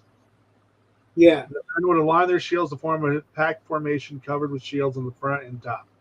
This is after Caesar. This is during Caesar. Well, Caesar's adopted son was Augustus, and this is during Augustus's son's reign. Anyway. Yeah, I mean, it's a historical reality. So right. the problem is that this is a German who is basically this is tribal Germany. You know what I mean? There's no. It's all barbarians and swords and shields and like dirt floors and rush lights and all this stuff. And I'm reading this book called Arminius. Original name. Yeah. And I'm excited to read it because of that. And then it ends up really not being about the Cherusci and his life among the Cherusci. It starts off with Arminius' son escaping Rome as a successful gladiator and taking his mom, who was a slave of his uncle, who had basically betrayed his father, which is all real stuff. But he agrees to give back the Roman eagles because it was a big deal that Rome never lost eagles. Okay. There was a standard of an eagle that they had on a pole. Right. And he agrees to give them back, and then these two descendants of Augustus's son, like I want to say they're supposed to be his twin sons or something like that. Well, Arminius' son meets with him and then starts reading the scrolls of his life. So it starts with him being taken to Rome, and then it's all about him getting in trouble, like basically college pranks in Rome that kill people. And that wasn't bad enough to treat it like that, but Then he goes over to see. Oh, I want to say it's Tiberius, but I can't remember. I put it down because he went to see uh, one of Augustus's sons befriended him, and they were punished for doing some shit and starting a fire, and sent to uh, the Aegean, where he was establishing control over Greece or some Greek island or something. And again, I'd have to go back and read it, but I'm sure it's historically accurate. But the thing is that it's like Arminius stood on the banks of whatever, and he immediately sided with he immediately sided with the underdogs because they were an underrepresented group. Like what? you're talking about antiquity. First of all, he's a German. He ain't gonna be all like, oh, well, I'm gonna side with the Africans because they're black. And that's exactly what he had them do. He's like, oh, he felt sympathy for them because they were black. Bullshit. They were all foreign to him. He didn't know anything about that. If there was a black guy in that German time, you'd think that we'd hear about it. Yeah, probably.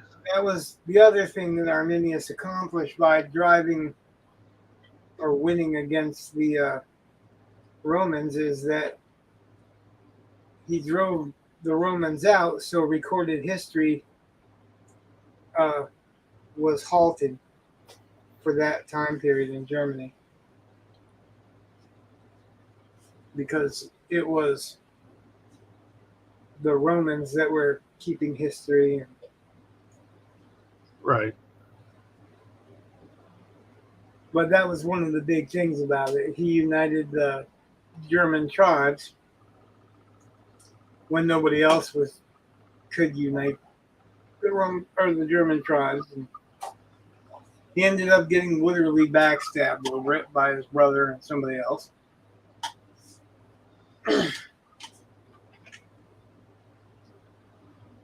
Yeah, but I waited all that time, and then I'm reading modern writers talking about modern problems and modern sensibilities in the historic time when they did not have those sensibilities, and he probably would have been just the opposite. Yeah. That happened in a Robin Hood novel I was reading. I'm not going to name the author because I like the author, but he literally says Robin Hood and so were watching a jester that was telling misogynistic jokes. Robin Hood didn't know what the fuck misogynistic was.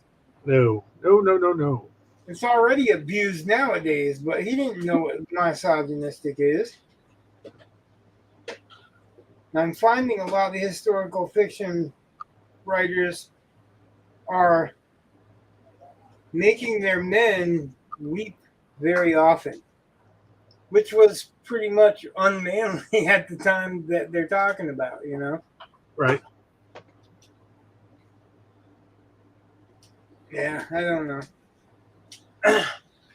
But that definitely makes me put a book down where I'm reading something and modern sensibilities come into it, and I'm literally reading about history, like real history, even though somebody has put a character in. It's one of the reasons that I love Bernard Cornwell is he doesn't do that. And he might think, oh, we need a strong female character, but then he writes a strong female character like a strong female character should be written. Not a boss, but a strong character, a real believable character. Which is what the original complaint was with non-strong female characters, was that they didn't have relationships and friendships, and they only served one purpose in the story. And now they're all She-Ra.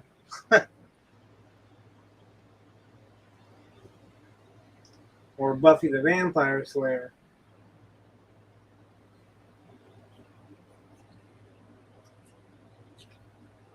That's not what strong female characters are, because that no more makes them a realistic character than them just being around to be a love interest.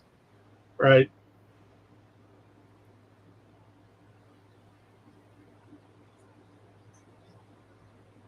Yeah.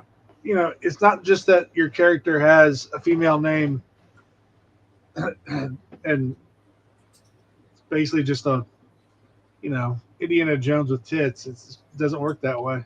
Right. Now, certain characters are designed that way. Red Sonja, Agnes of the hell is Right. that? Black Agnes, who was both were Robert E. Howard creations, who was apparently misogynistic because he was a Texan in the 20s and 30s, even though he wasn't. He was just writing stories that he thought were for men because, he was a man. Well, He inspired Novelyn Price to write.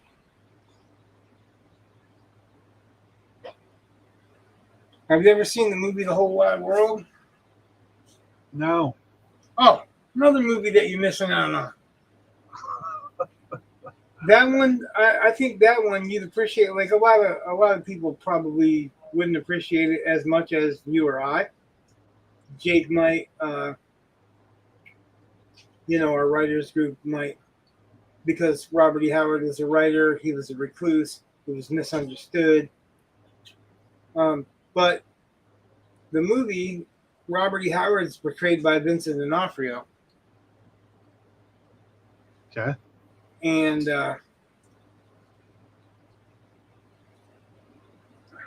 Novelyn Price is played by Renee Zellweger. Both of them did it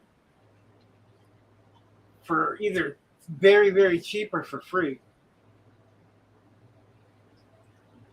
Um, but it's based on the nonfiction book, uh, One Who Walked Alone, which was Robert E. Howard, who created Conan, Solomon Kane, Kull Conqueror, Bran McMorn, and Borat, and Sailor Steve Costigan.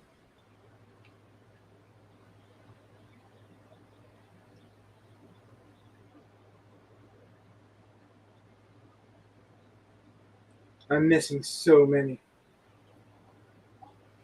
He lived a short life and he created so much in that short period of time. It's really incredible. Oh, it is on Amazon Prime, I think, Awesome. which means I could watch it.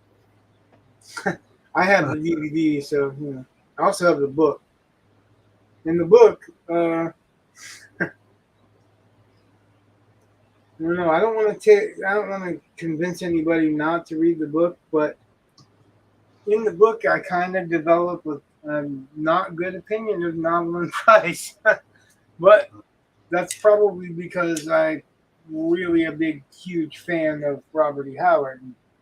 If not for Robert E. Howard and Edgar Rice Burroughs, I probably wouldn't be a reader or a writer.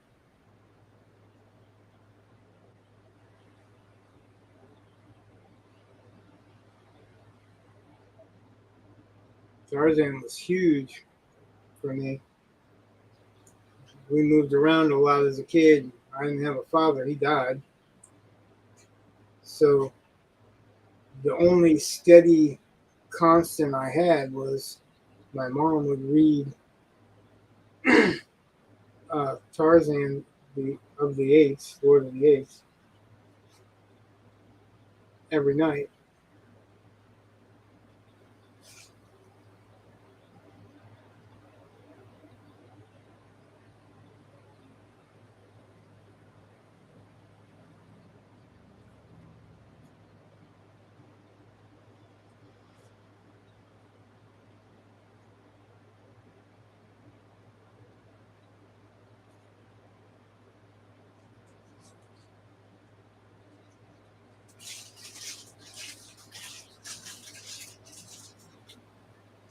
Robert E. Howard was also pen pals with Lovecraft.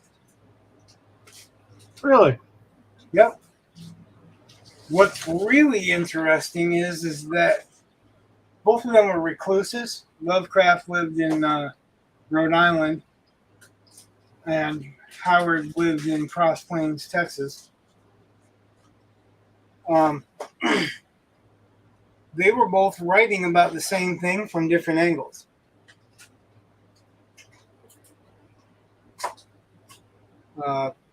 Robert E. Howard wrote about Conan and Kull and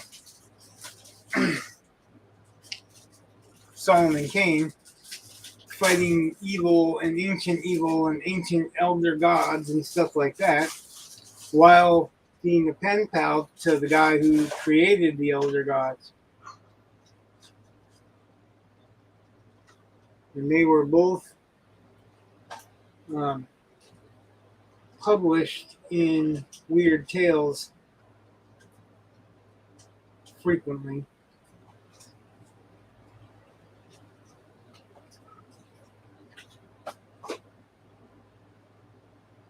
I might find that more fascinating than everybody else, but Which part?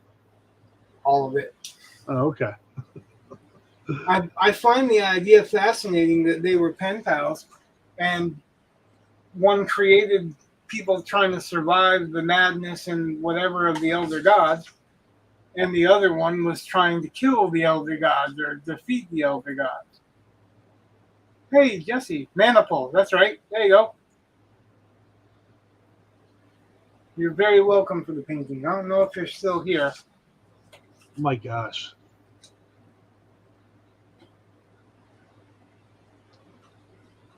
Yeah, so basically they were on early writers forum. You know that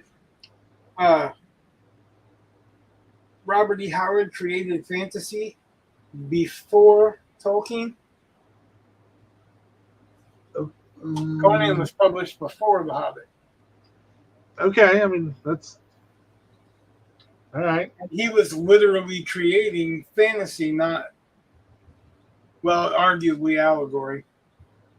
Hey, Jesse just said, I've been listening. Too bad I hadn't been there for the whole conversation. Oh, yeah. Well, Miss out.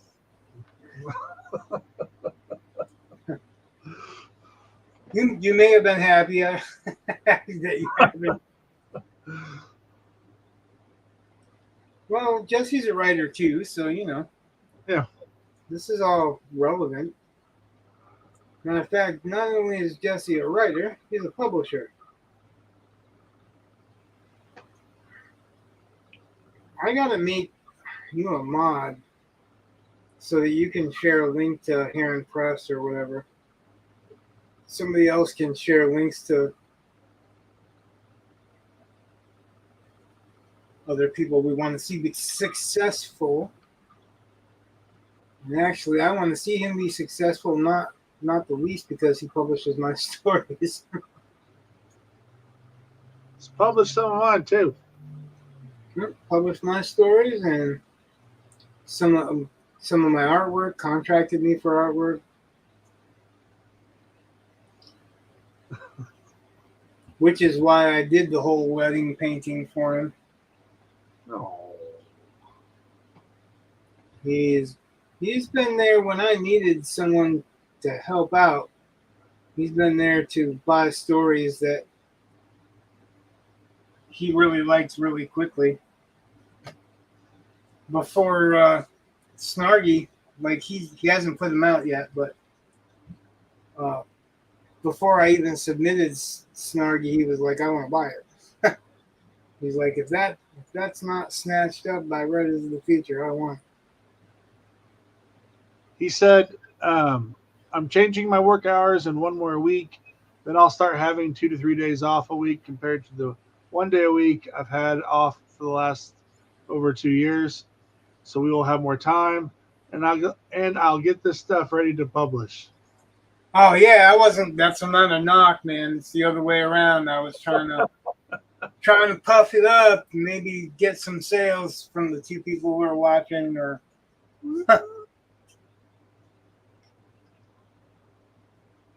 it's weird because on the phone you never know, like if somebody is actually going to be counted while they're on their phone. Oh, I've noticed that it'll tell me only so many people are actually viewing the show, and then after the show I'll check it out and it'll be more.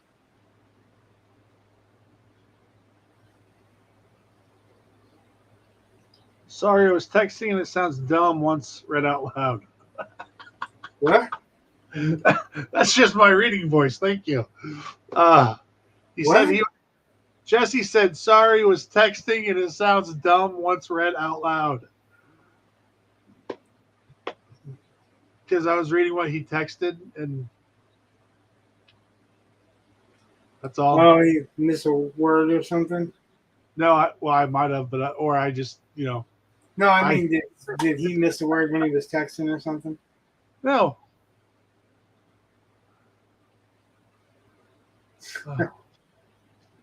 No, I was just fucking with him. Oh, that's just funny. I was just reading it. That's what I was supposed to be here As for. if I had a low IQ. He didn't write it that way. I just thought it would be funny to read it that way. That would be so that'd be terrible. Oh my goodness. So we talked about Shawshank Redemption a couple of episodes back, right? Yeah. And William Sadler, you know who I mean? Who? William Sadler. Nope. Okay, have you ever seen Disney's Rocket Man with Harlan Williams? Die Hard 2. I've seen Die Hard 2. He was the bad guy in Die Hard 2. Okay. He was one of the cellmates, the one that was whistling Hank Williams and stuff Okay. in Shawshank. The one that picked up shit and was saying that he thought that was the sandstone. Yeah. And they're like, no, it's horse apples or whatever. Yeah. He said he actually was asked about being in that movie long before they actually had a movie.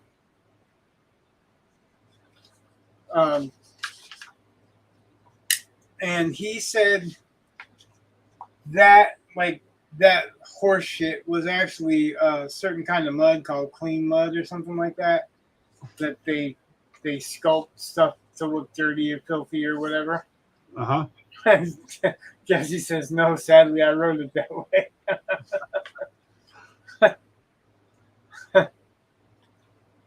But he said that when he accepted the role, like he tries to find, he was more famous, I guess, for being on Broadway or something like that. And he said when he accepted the role, he was looking for a way to make it to make it different. Right. And he decided that that character was going to have a lower IQ. Okay. So he played that character with a lower IQ. Okay.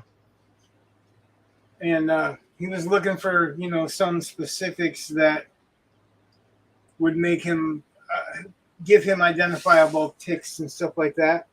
Yeah. And his wife was like, why don't you develop a stutter? So he was like, yeah. So he developed this stutter, right? And during the time that they were getting the set ready and everything else, he talked to one of the prison guards, and the prison guard's like, oh yeah, that happens all the time. Someone will show up, they will come in and not have a stutter and leave with a stutter. So it was really interesting that they chose to do that because nobody else did, and that was absolutely what happens with lifers. Yeah. Yeah, they went into a prison. I think it's in Ohio,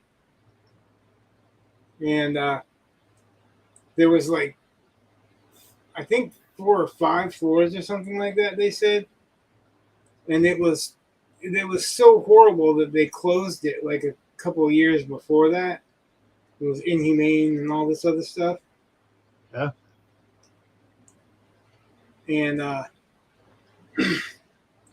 they were sitting there in the cafeteria of that real place because they built a set. The one that what they really performed on was a set. Yeah. And while they were building that set, they would like have lunch in the cafeteria of the real prison. And he said there were files, like filing cabinets up against the wall. Yeah. And they were old defunct whatever files. And he's like, he would read and their medical files, and he's like, I would go through them, and file after file would be like head injury, broken nose, accident, broken collarbone, stab wound to the ribs, accident. You know what I mean? Like every single one that was mentioned was an accident. All of them were accidents. And he had a defining moment, which is interesting. I guess I want to share it because it's now in my writer's pool, and you might want it into your writer's pool. He, when they were filming, and they were filming outside, they were filming in the prison. And remember the scene where they're looking for the soapstone that we're talking about, and he found the turd. They were in a graveyard, right? Yeah. That was a poignant moment for him because they were in a graveyard with not one single name on the gravestones. He said what he realized from that was they didn't even get their names back when they died. You don't know who was buried there. It was prisoner 11778 or whatever, and unless you specifically knew who that was at that time period, you don't know who it is. That's kind of a fucking horrifying thought to me. You want to talk about stealing someone's identity? No. You steal their rights to vote, their rights to be pretty much human, and you don't even give their name back to them after they die. It's a poignant thought. Anyway, I don't know why it was like a rabbit hole that I went down. I stumbled on his and Brian. Oh, what's his name? The guy that was the bad guy in Highlander, Clancy Brown. I stumbled on Clancy Brown's talking about that role, and he was like, it's the role that he's remembered for the best. He was the worst guy, and like he was the worst. It was the worst character he had ever played, and he was talking about going in for the testing, the screen tests, and whatever the audition. That's what I'm thinking.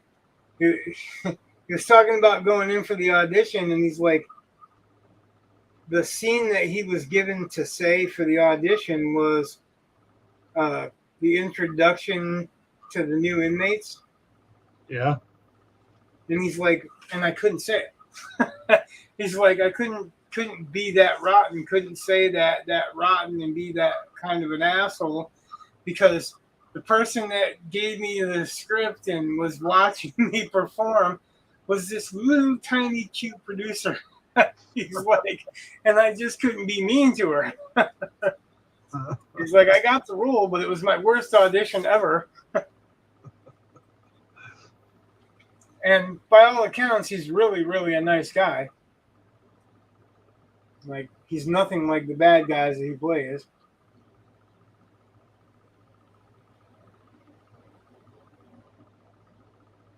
He did kind of get stuck in that role, didn't he? For most of his films. Yep. Did you ever see Earth 2? I think I skipped that one. That was a Gene Roddenberry show. I think there was only like one season filmed or something like that.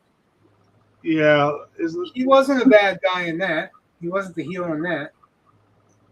oh, that's Uh, fine. no, I'm just saying there was other things I've seen him in that he played well doing good guy, other than Mr. Krabs. You know, Right. he what was the other one I was thinking of? Um, Sleepy Hollow. He was the black cop's stepdad, the sheriff. You seen that show? Oh, apparently not, Wow. because I was thinking of the film. I was like, who was in that film? Was Nope, it? nope, TV show. Yeah. That's why I was confused. I was like, wait, hold on. What was the first thing you saw him in, Highlander? Probably. The first movie I saw him in, he co-starred with Sean Penn. What was it? He was a heel too. It's called Bad Boys. Uh, There was kids that were like from the streets of New York. They were put into basically a prison, but it was a juvie. okay. And some gang guys were trying to fuck with him in the juvenile facility, and they were threatening to rape his girlfriend and all this other shit. And he's just trying to make it through. He starts off kind of enemies with Clancy Brown's character and ends up being kind of friends and having them for backup and stuff. But yeah, when they put out the movie Bad Boys with Will Smith, well, not is it Will Smith and Yeah. Martin Lawrence? Yeah. Yeah, I was like, oh, that sucks because now everybody, when I say Bad Boys, that's what they're gonna think of, you know.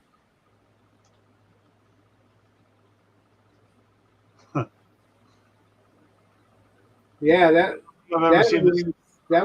there was a pretty brutal fight scene in there. He goes and grabs this pillowcase and goes to a soda machine and fills cans of soda in this pillowcase and starts beating the shit out of somebody with it. Like, oh yeah, that's the way to do it.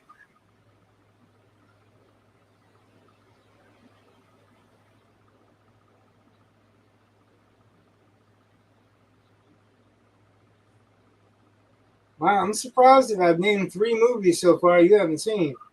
Well, it does happen. I'm sure there are probably films I've seen that. Anything that's been seen in the last 4 years. Yeah, I've seen some films that. I have not gone to the theater, like I said, like in a long, long time. Wow. Well, I'm pretty sure, and I might be wrong, but I'm pretty sure that the whole Queen movie was right around the time of Tarzan, I want to say, the new Tarzan. And I think that was the last one that I saw. I went to see the Queen movie with my wife and Eli. Eli loved it, and he was We Are the Champions all the way. It's so weird. That kid has got no attention span, but he'll watch certain movies all the way through, and you're like, really? That's the one that you watch? He got no attention span, and he watched Logan all the way through in the theater. oh yeah. It's like a 3-hour movie. Yeah. And it's a good 3-hour movie. So,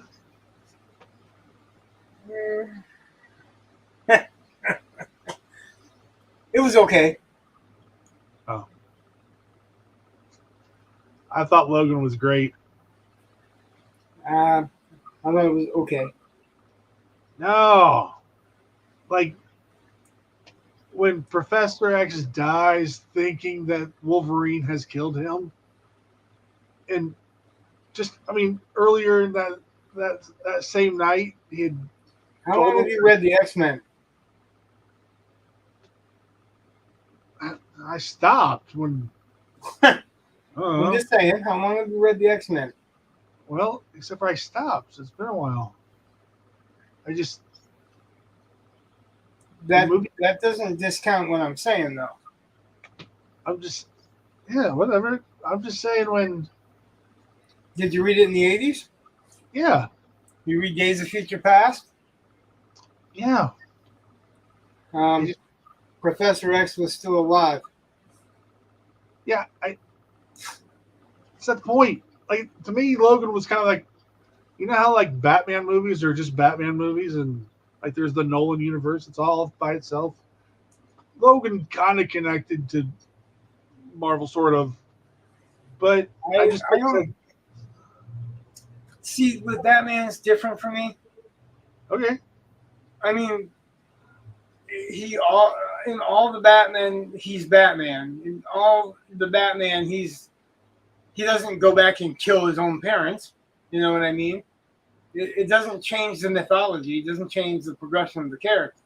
Whether you're watching the Christopher Nolan one or whether you're watching the original, the Oh, not original, the 89? yeah, I think it was 85, wasn't it? No, it's 89. Tim Burton one. Yeah, that's the So 1989. whether you're watching the Tim Burton one, whether you're watching like the only mythology that changes who is the killer. Okay.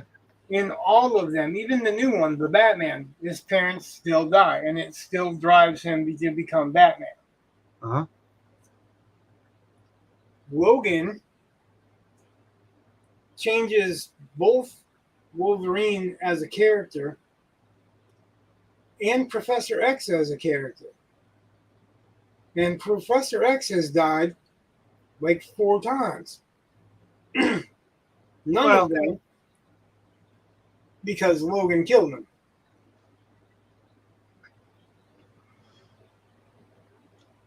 I'm just. No, it's all right. Like, I mean, that's one of those places that we don't have necessarily agree. I'm not saying it's a bad movie. I just don't think, I don't know. There's places it rubs me wrong. Well, when it's That's the long story short. So that's what keeps it from being a great movie for me, is that there's just places it rubs me wrong. there's just when the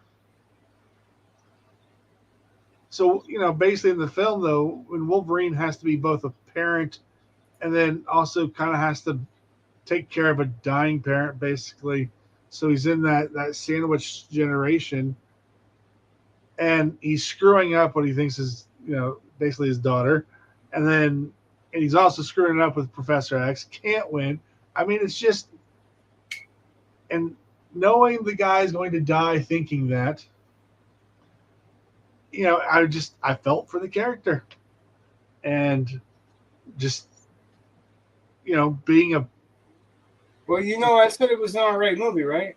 I didn't no, say it's it was a fine. bad movie. I just wouldn't put it in the great category. That's all. That's fine. I'm just that's I what do agree that there was some emotional attachment and involvement and all that, and the whole good and bad Wolverine and whatnot. But I don't know. I've read so much X-Men, so many X-Men stories that some of it just don't fly for me. That's all. that's Like fine. it's still. I mean, yeah. There's some compelling problems. It's a compelling character. X-23 is what she should be to a point. That X-23 was made to be the female Wolverine, by the way. Oh, I know.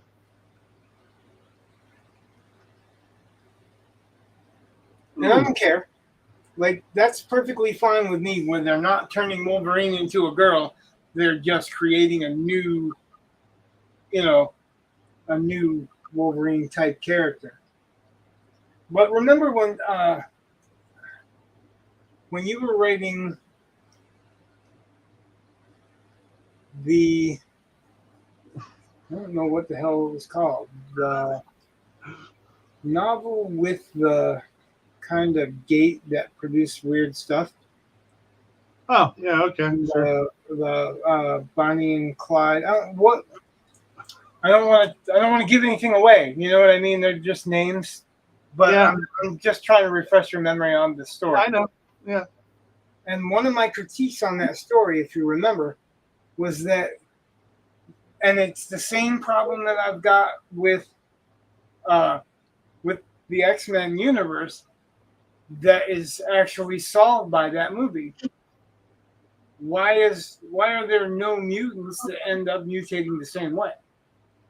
Uh, They're all different mutants, all different powers. Nothing is the same. There's not groups of three arms or groups of telepaths. You know, there are a couple of telepaths, but they're all different anyway in their telepathic abilities. And they're, you know, it just, I was like, how come there's only one person that can light themselves on fire and fly, or one person that, and I know that's different, but I'm just kind of getting the point across that there was only one Wolverine because there was only one person that was born enough part Wolverine that had claws that extended. There was only one Sabretooth. You know, there was not a whole army of Sabretooths, or at least five guys that are completely different characters with the same powers. And I always thought it would be cool to explore what other characters with those powers and different values, different upbringings, different countries, different, you know, opinions. I always was interested in exploring the idea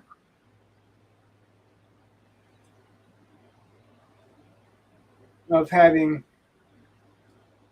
some mutations end up virtually the same. Not even the same, but very close enough to the same to be you don't have to cling on to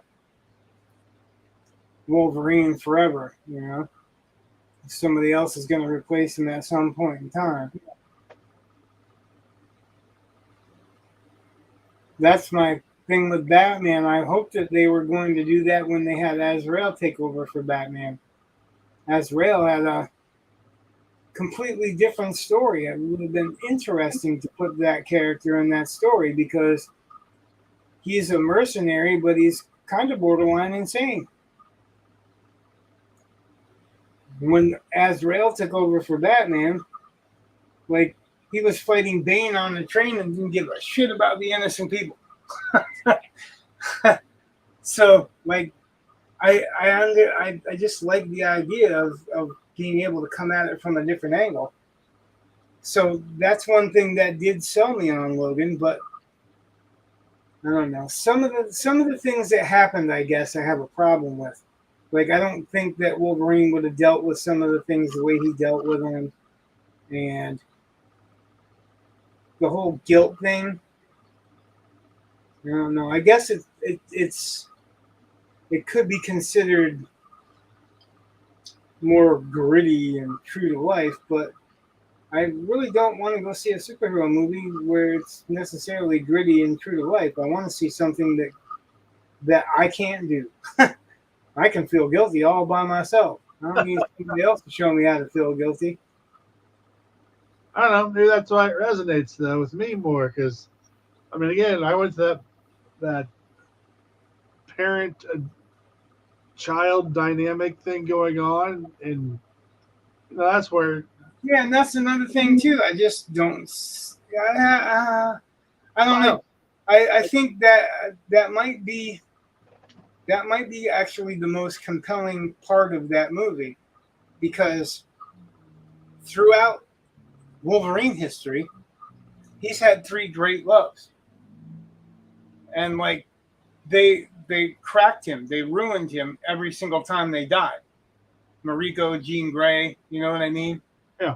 So having a child, I think, resonates with his character in an odd way because even though he's really was created as the ultimate loner, I think that he is developed into someone who was looking for someone he could care for that wasn't going to be the expected, I guess. And X2 fit really what his needs were. But they didn't continue the story. Just like, oh, he's got a kid, now he's dead.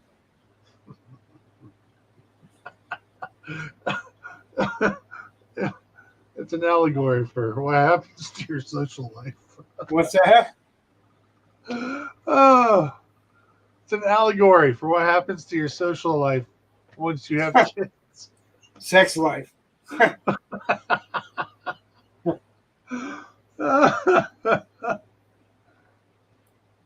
Just struck me as that's like that meme of, oh my, I forget where I was with the boys, but one of them I was like, he's like, how did Yoda die? And I'm like, he seriously just got too tired of listening to Luke Skywalker that he just rolled over and died. Well, Ben Kenobi. No, Yoda just Yoda. just rolls over in Return of the Jedi. Yeah, I've had enough. that's an allegory for a father right there. No more fucking questions. Can you just stop asking questions? Yeah. Oh, but there's like a meme Tell me about my father. No. I'd rather die. Wake your father. I don't want to talk about your father. Yoda was. They ended up ruining Yoda as a character too. When they went into the prequels. Oh, Yoda's such a badass, and he was a badass with Count Dooku, but when he turns out to fight Darth Sidious, he just gives up. Or not Darth Sidious, the Emperor. He just gives up. Like, oh yeah, I've spun around this chamber enough. I'm pretty much done. I'm too weak. I gotta go. And Mace Windu's such a badass. Yeah. That was a weak death. Yeah, that was an excuse to put a star in the movie so that you could get a draw. Same thing with Liam Neeson. He was in the movie for what? Part of the first one. And he died a stupid ass death. True. And the 100%. Same thing with like Darth Maul. I always hated that. He's in the first episode. He's fighting 2 Jedi and keeping up. And then all of a sudden, he just goes dumb for a minute. Yeah. There's a lot of that movie. It's just because the plot demands that this happens. So that's always been my major complaint about the prequels is that because they started so young and so early, really, like the first movie just isn't necessary. I don't think at all. The first movie is the one that Lucas directed. It was necessary because Lucas wanted to spend a bunch of money on doing an imaginary race because he loves races. Well, whatever. Fine, but story-wise, that first film really isn't necessary. Yeah. And the stuff that fans wanted to see gets rushed, and it should that stuff should have been spread out. Like quite frankly, canceled or changed. Yeah. So, as long as you brought it up, and I've said it before, in Star Wars, in the first one, when they called it Star Wars instead of just calling it A New Hope,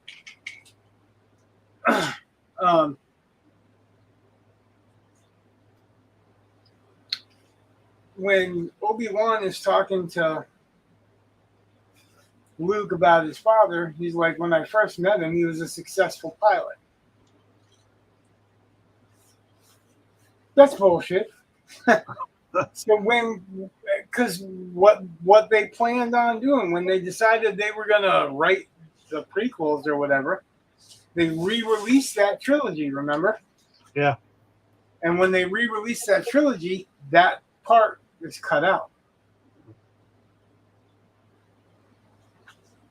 It no longer says that he was a talented and successful pilot or whatever. It's changed. And also, like some of the stuff that they added to get people to go watch it in the theater, Yeah. like the added scene with Darth Vader that James Earl Jones didn't voice, and you can tell it's some some white dude doing Darth Vader's voice. Didn't even attempt to make it sound like him. And Uh, and the and the thing that really sucks about that is they could have cut James Earl Jones' voice out of the originals to create the line "Prepare my shuttle." yeah. Because that was one line, and it's like "Prepare my shuttle." That's not James Earl Jones or Darth Vader, and you didn't even need to say it. That was like that whole. You could have just showed the extra footage with Boba Fett loading, you know, Han Solo up into Slave One, without having Darth Vader or an imitation of Darth Vader say, "Prepare my shuttle."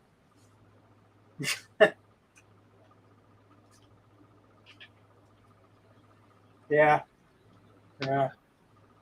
And I'm not even getting into the politics of it. I'm just the idiocy of it. You know, they made certain promises. I've been watching Star Wars since '78. Like it came out in '77. I was 6.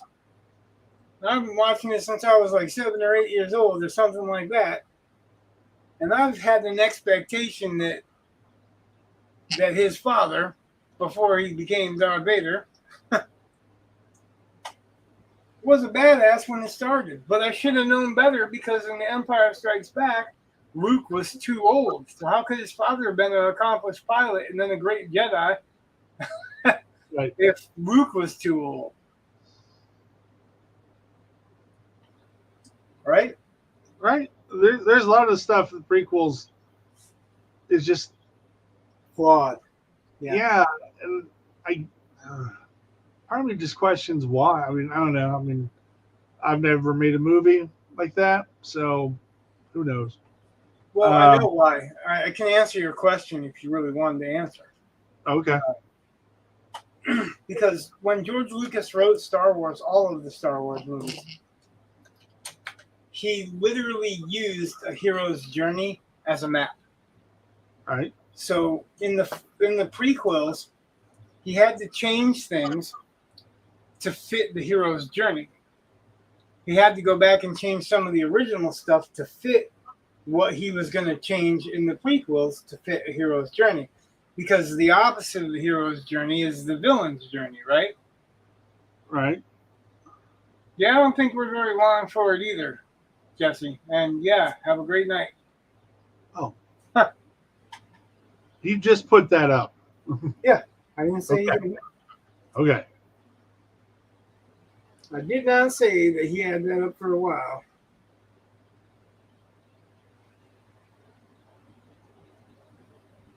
No, I just happened to see it pop up when I was talking to you, so Okay.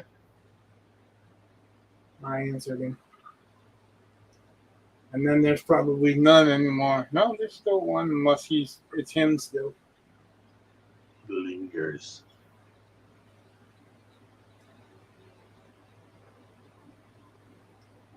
Yeah, the whole reason that they changed Star Wars and the prequels and all that was to match up with Joseph Campbell's mythologies.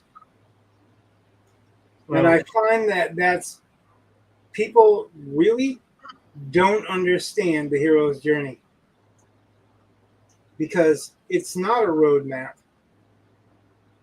It's the opposite way. It's telling you what the commonalities are throughout history. And if you look, a lot of those commonalities are forced to fit in. So he kind of made some of those categories more vague so that they could accept, two from column A and one from column B. And literally, they are not the same. But when people read the hero's journey, they're like, oh, it has to be this way because all stories throughout time are like this. Well, no, they're not. He just created a way of filing, a filing system. it's to me, it's no different than all the politics happening today with everybody going, uh, you're either this or you're that. Well, that's not necessarily true. Not everybody fits in those boxes. Right. But because those boxes exist, it has to be.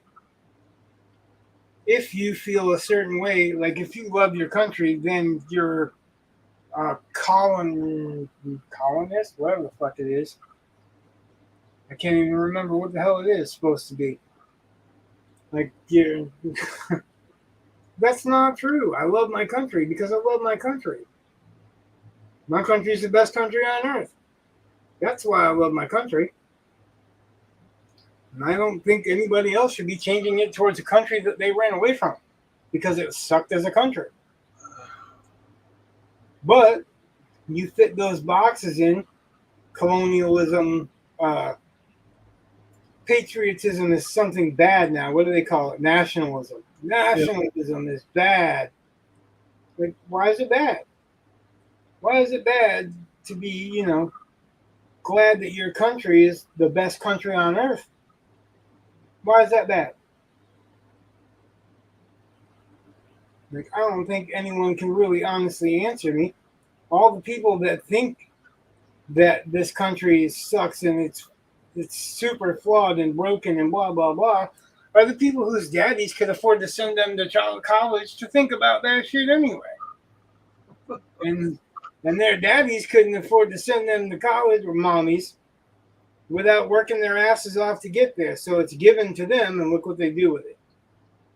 Bite the hand that feeds them, complain. I've seen families torn apart over stupid ass political shit because we love our country. What the fuck? What do you want us to hate our country? If so, there's another country you can live in. There's plenty of countries that hate the U.S. out there. I'm sure they'll welcome you. I, for one, will help you get a one-way ticket.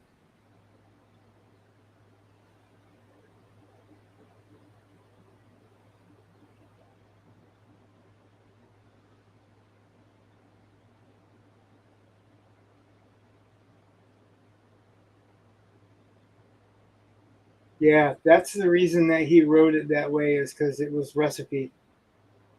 I know. Well, I'm just saying. I said I can tell you. I didn't say that you wouldn't know what you realized or whatever. I think he was trying to do that, but I thought, and I still think you could do that. It would have been fine, but the first film just didn't need to be there. If you had gotten rid of that, you would have had a whole other movie you could develop things. No, because they couldn't involve the science. They couldn't twist the religious aspect that far late in the second movie and the third movie. They had to do that in the first movie. I'm not saying that they should have. I'm saying to complete that, to complete the way he's working, what he was working on and towards, he had to. I don't necessarily agree that he should have. And I don't think he had to because he had to. I think he had to because he had to complete whatever he thought he had to complete. I actually totally disagree, with the decisions that he made, but it wasn't my franchise to make the decisions. That is true. And I went like a fool thinking that it's going to be cool because it's Star Wars. I had a whole bunch of problems that weren't even along those political lines. Like, here's something. I don't know if you thought about it, but how come the ships in the first one are all shiny? None of them are beaten and scratched, even though there's wars going on and whatever. They're all fucking shiny and clean and compact, and I know that they were filmed in two way different time periods, but like they're streamlined and everything in the older time periods, and not so much with the stuff that survived those time periods.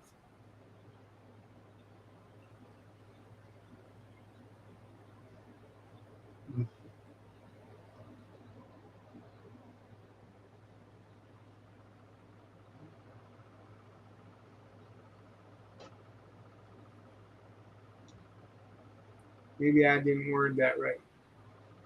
But yeah, like all the stuff in the older movies looks brand new, and none of the stuff in the newer movies looks brand new. Oh yeah.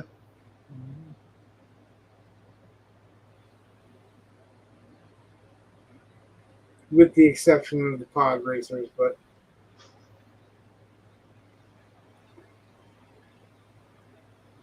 look at the ship that they're flying around in. Amidala ship, and then you look at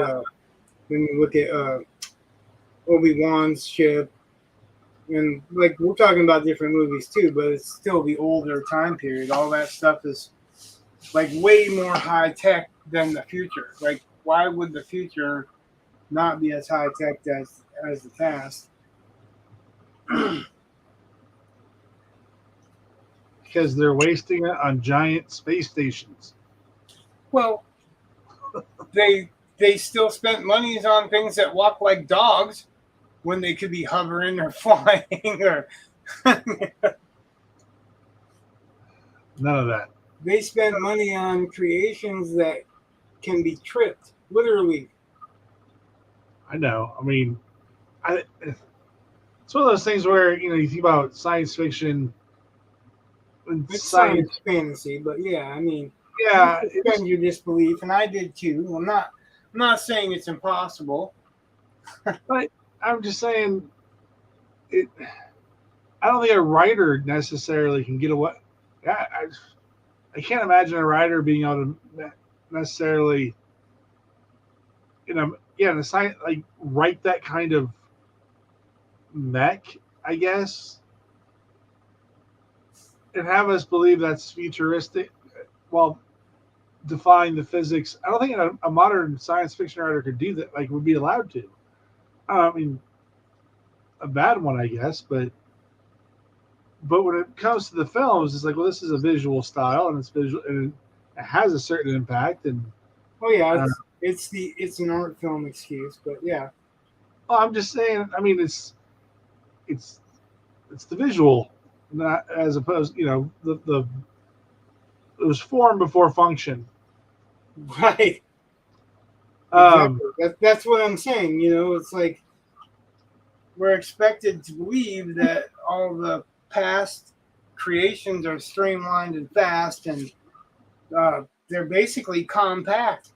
Everything has some of them have like secret secondary ships built into them and whatever, and in the future they're building basically blocky stuff yeah, and kind of junky stuff. It's like almost patchwork shit. yeah, And I guess I can understand with the idea of industrial mechanization or whatever, so that they can mass produce them. But why would you make things that fucking walk when you could make things that hover, fly? The speeder bikes were hovering and flying. How come yeah, the MTTs, there's two men in there, couldn't just be flying guns? No, yeah, yeah.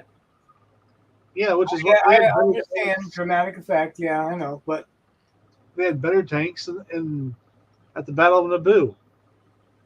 Their right, tank. I mean, just right. yeah, Primitive people, yeah, more primitive people had better equipment, better weapons, better force fields, better pretty much everything, right? yeah.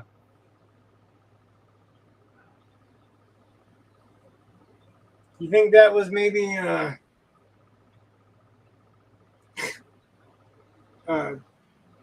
geopolitical statement, like the I doubt it. nature lovers are Oh, better than the industrialized capitalists?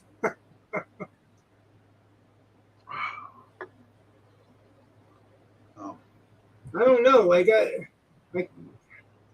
the old movies, I don't watch and see that shit so much. I don't know really how to explain it better, but I don't really watch and see a whole lot of capitalism bad. like I did in the sequels. They literally stopped the movie to destroy a rich guy's racing planet.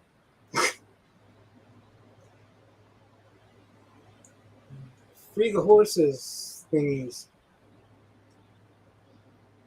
But I don't see that so much in the older movies. I mean, I guess it could be argued that the Empire is capitalism, but Except for it's not. it's well, that's what I'm saying. Like, I guess it could be argued that it's supposed to represent it, but I don't see it. Yeah. I mean, like, I don't see the Empire represented as capitalism. You know what I mean? They're not out to make money. It's not they're consolidating the races to make money. They're quelling a rebellion. Yeah. They don't tell you, anything more than actually it's a religious thing in the beginning, right? The Emperor is Jedi, which at that time was a religion. I guess. What did they say about Darth Vader using his powers? And they're talking about ancient I know. religions, and that's what I'm saying. Like, it is kind of a religious thing in the beginning. So maybe it's meant to be anti-religious. Because actually, that's what it does. It builds up a religion and then tears down the religion in the prequels. And then in the sequels, they further tear down the religion by making the good guys that are good practitioners of the religion to be basically bad priests. I'm surprised he didn't make him a child molester, but he made him a child murderer. Because Luke, just out of the blue, decides, oh, no kids can live.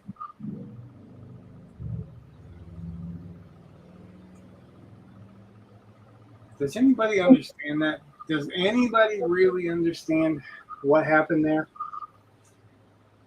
No. Okay, because I would need it explained to me because I do not understand what the fuck happened. There's no logical reason that Luke, who is the innocent farm boy, is the slayer of children when his father was a bad guy because he became a slayer of children. And I don't even understand that. How did he become a slayer of children because his mom died? So let's slay some innocent kids. They're easy to kill. That's fun practice. There's a fan theory that says he had a vision of what Palpatine would do, and so he didn't want Palpatine to have a group of force-sensitive, suggestible children, and Yeah, so he kills them to keep Palpatine from having them. yeah, that sounds like a good guy. Well, so that because the damage that Palpatine would have done with the children was worse than just killing the children. Yeah, I don't know. It's But Palpatine's dead, so how's that work? well, right. But okay. So when the Emperor assumes power, right, and has Order So you're 60, talking about Anakin, yeah, but he joins the Emperor right then. right. But He kills all those kids and then joins the Emperor. right, but he knew that eventually he, again, he was supposed to be the chosen one, not the Emperor. So he knows he's going to have to go against the Emperor, and in order to deprive the Emperor of this resource that could be used against him, he kills the kids so that eventually he can be the one in charge with and bring peace and stability and all that stuff. Yeah, fan theories fly all kinds of places. I mean, just listening to it, I'm like, yeah, that I don't buy that. It's not even, it doesn't even work. Uh, I can see it if there was something behind it, but there wasn't. They're just making up shit.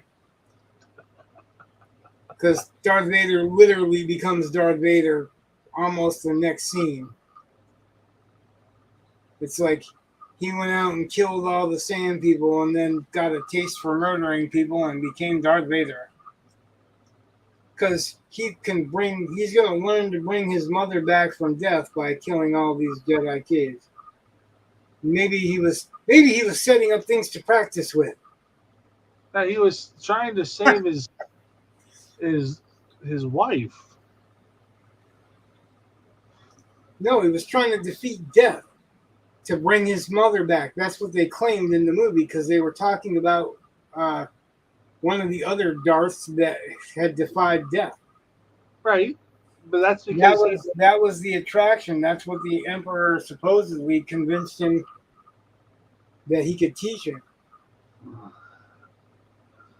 What the fuck was his name? Who? The one that supposedly defied death.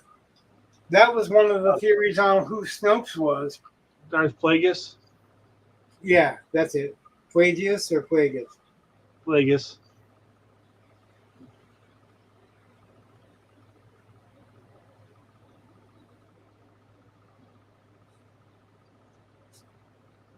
Hey, Rich. Yeah. I'm being told that I've hit my curfew on streaming. Apparently, I have to go. I'm just about done. Like I'm planning on ending it after I get this little part of the belt done because there's really nothing else I can do without starting something new. You know what I mean? Okay, hold on. Yeah, you're not the boss of me. I'm gonna watch it as long as I want. Okay. When I sleep alone tonight, it'll be amazing. I don't think anybody really believes that, but okay.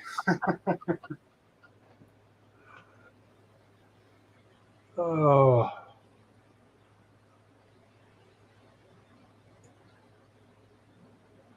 I am positive my wife is amused. What's that? I am positive that my wife is amused. Oh yeah, Oh she yeah. giving you that death look. Nope. Does your wife go to sleep watching true crime murders Yes. where husbands kill or wives kill husbands? Yes. She'll watch stuff on like YouTube about this person getting killed or that person. It's just like, what? Why? Oh yeah, my wife will go to sleep with that. She's got that. She's got a headband earphones Yeah. that basically a thick headband, and she'll go to sleep with that shit. All right, so I guess I'm gonna call it. I didn't use any of the other colors. It's valiant effort. Now I'm gonna shut down. Usually, All right. like in the future, like when we shut down, we usually bullshit for a couple minutes afterwards because Okay. we can still be in this chamber like we are before. All right. Anyway, so good night. God bless. We love you all. Thanks for watching. If you liked it, hit like and subscribe. Bring a friend. Good night. Bye. I got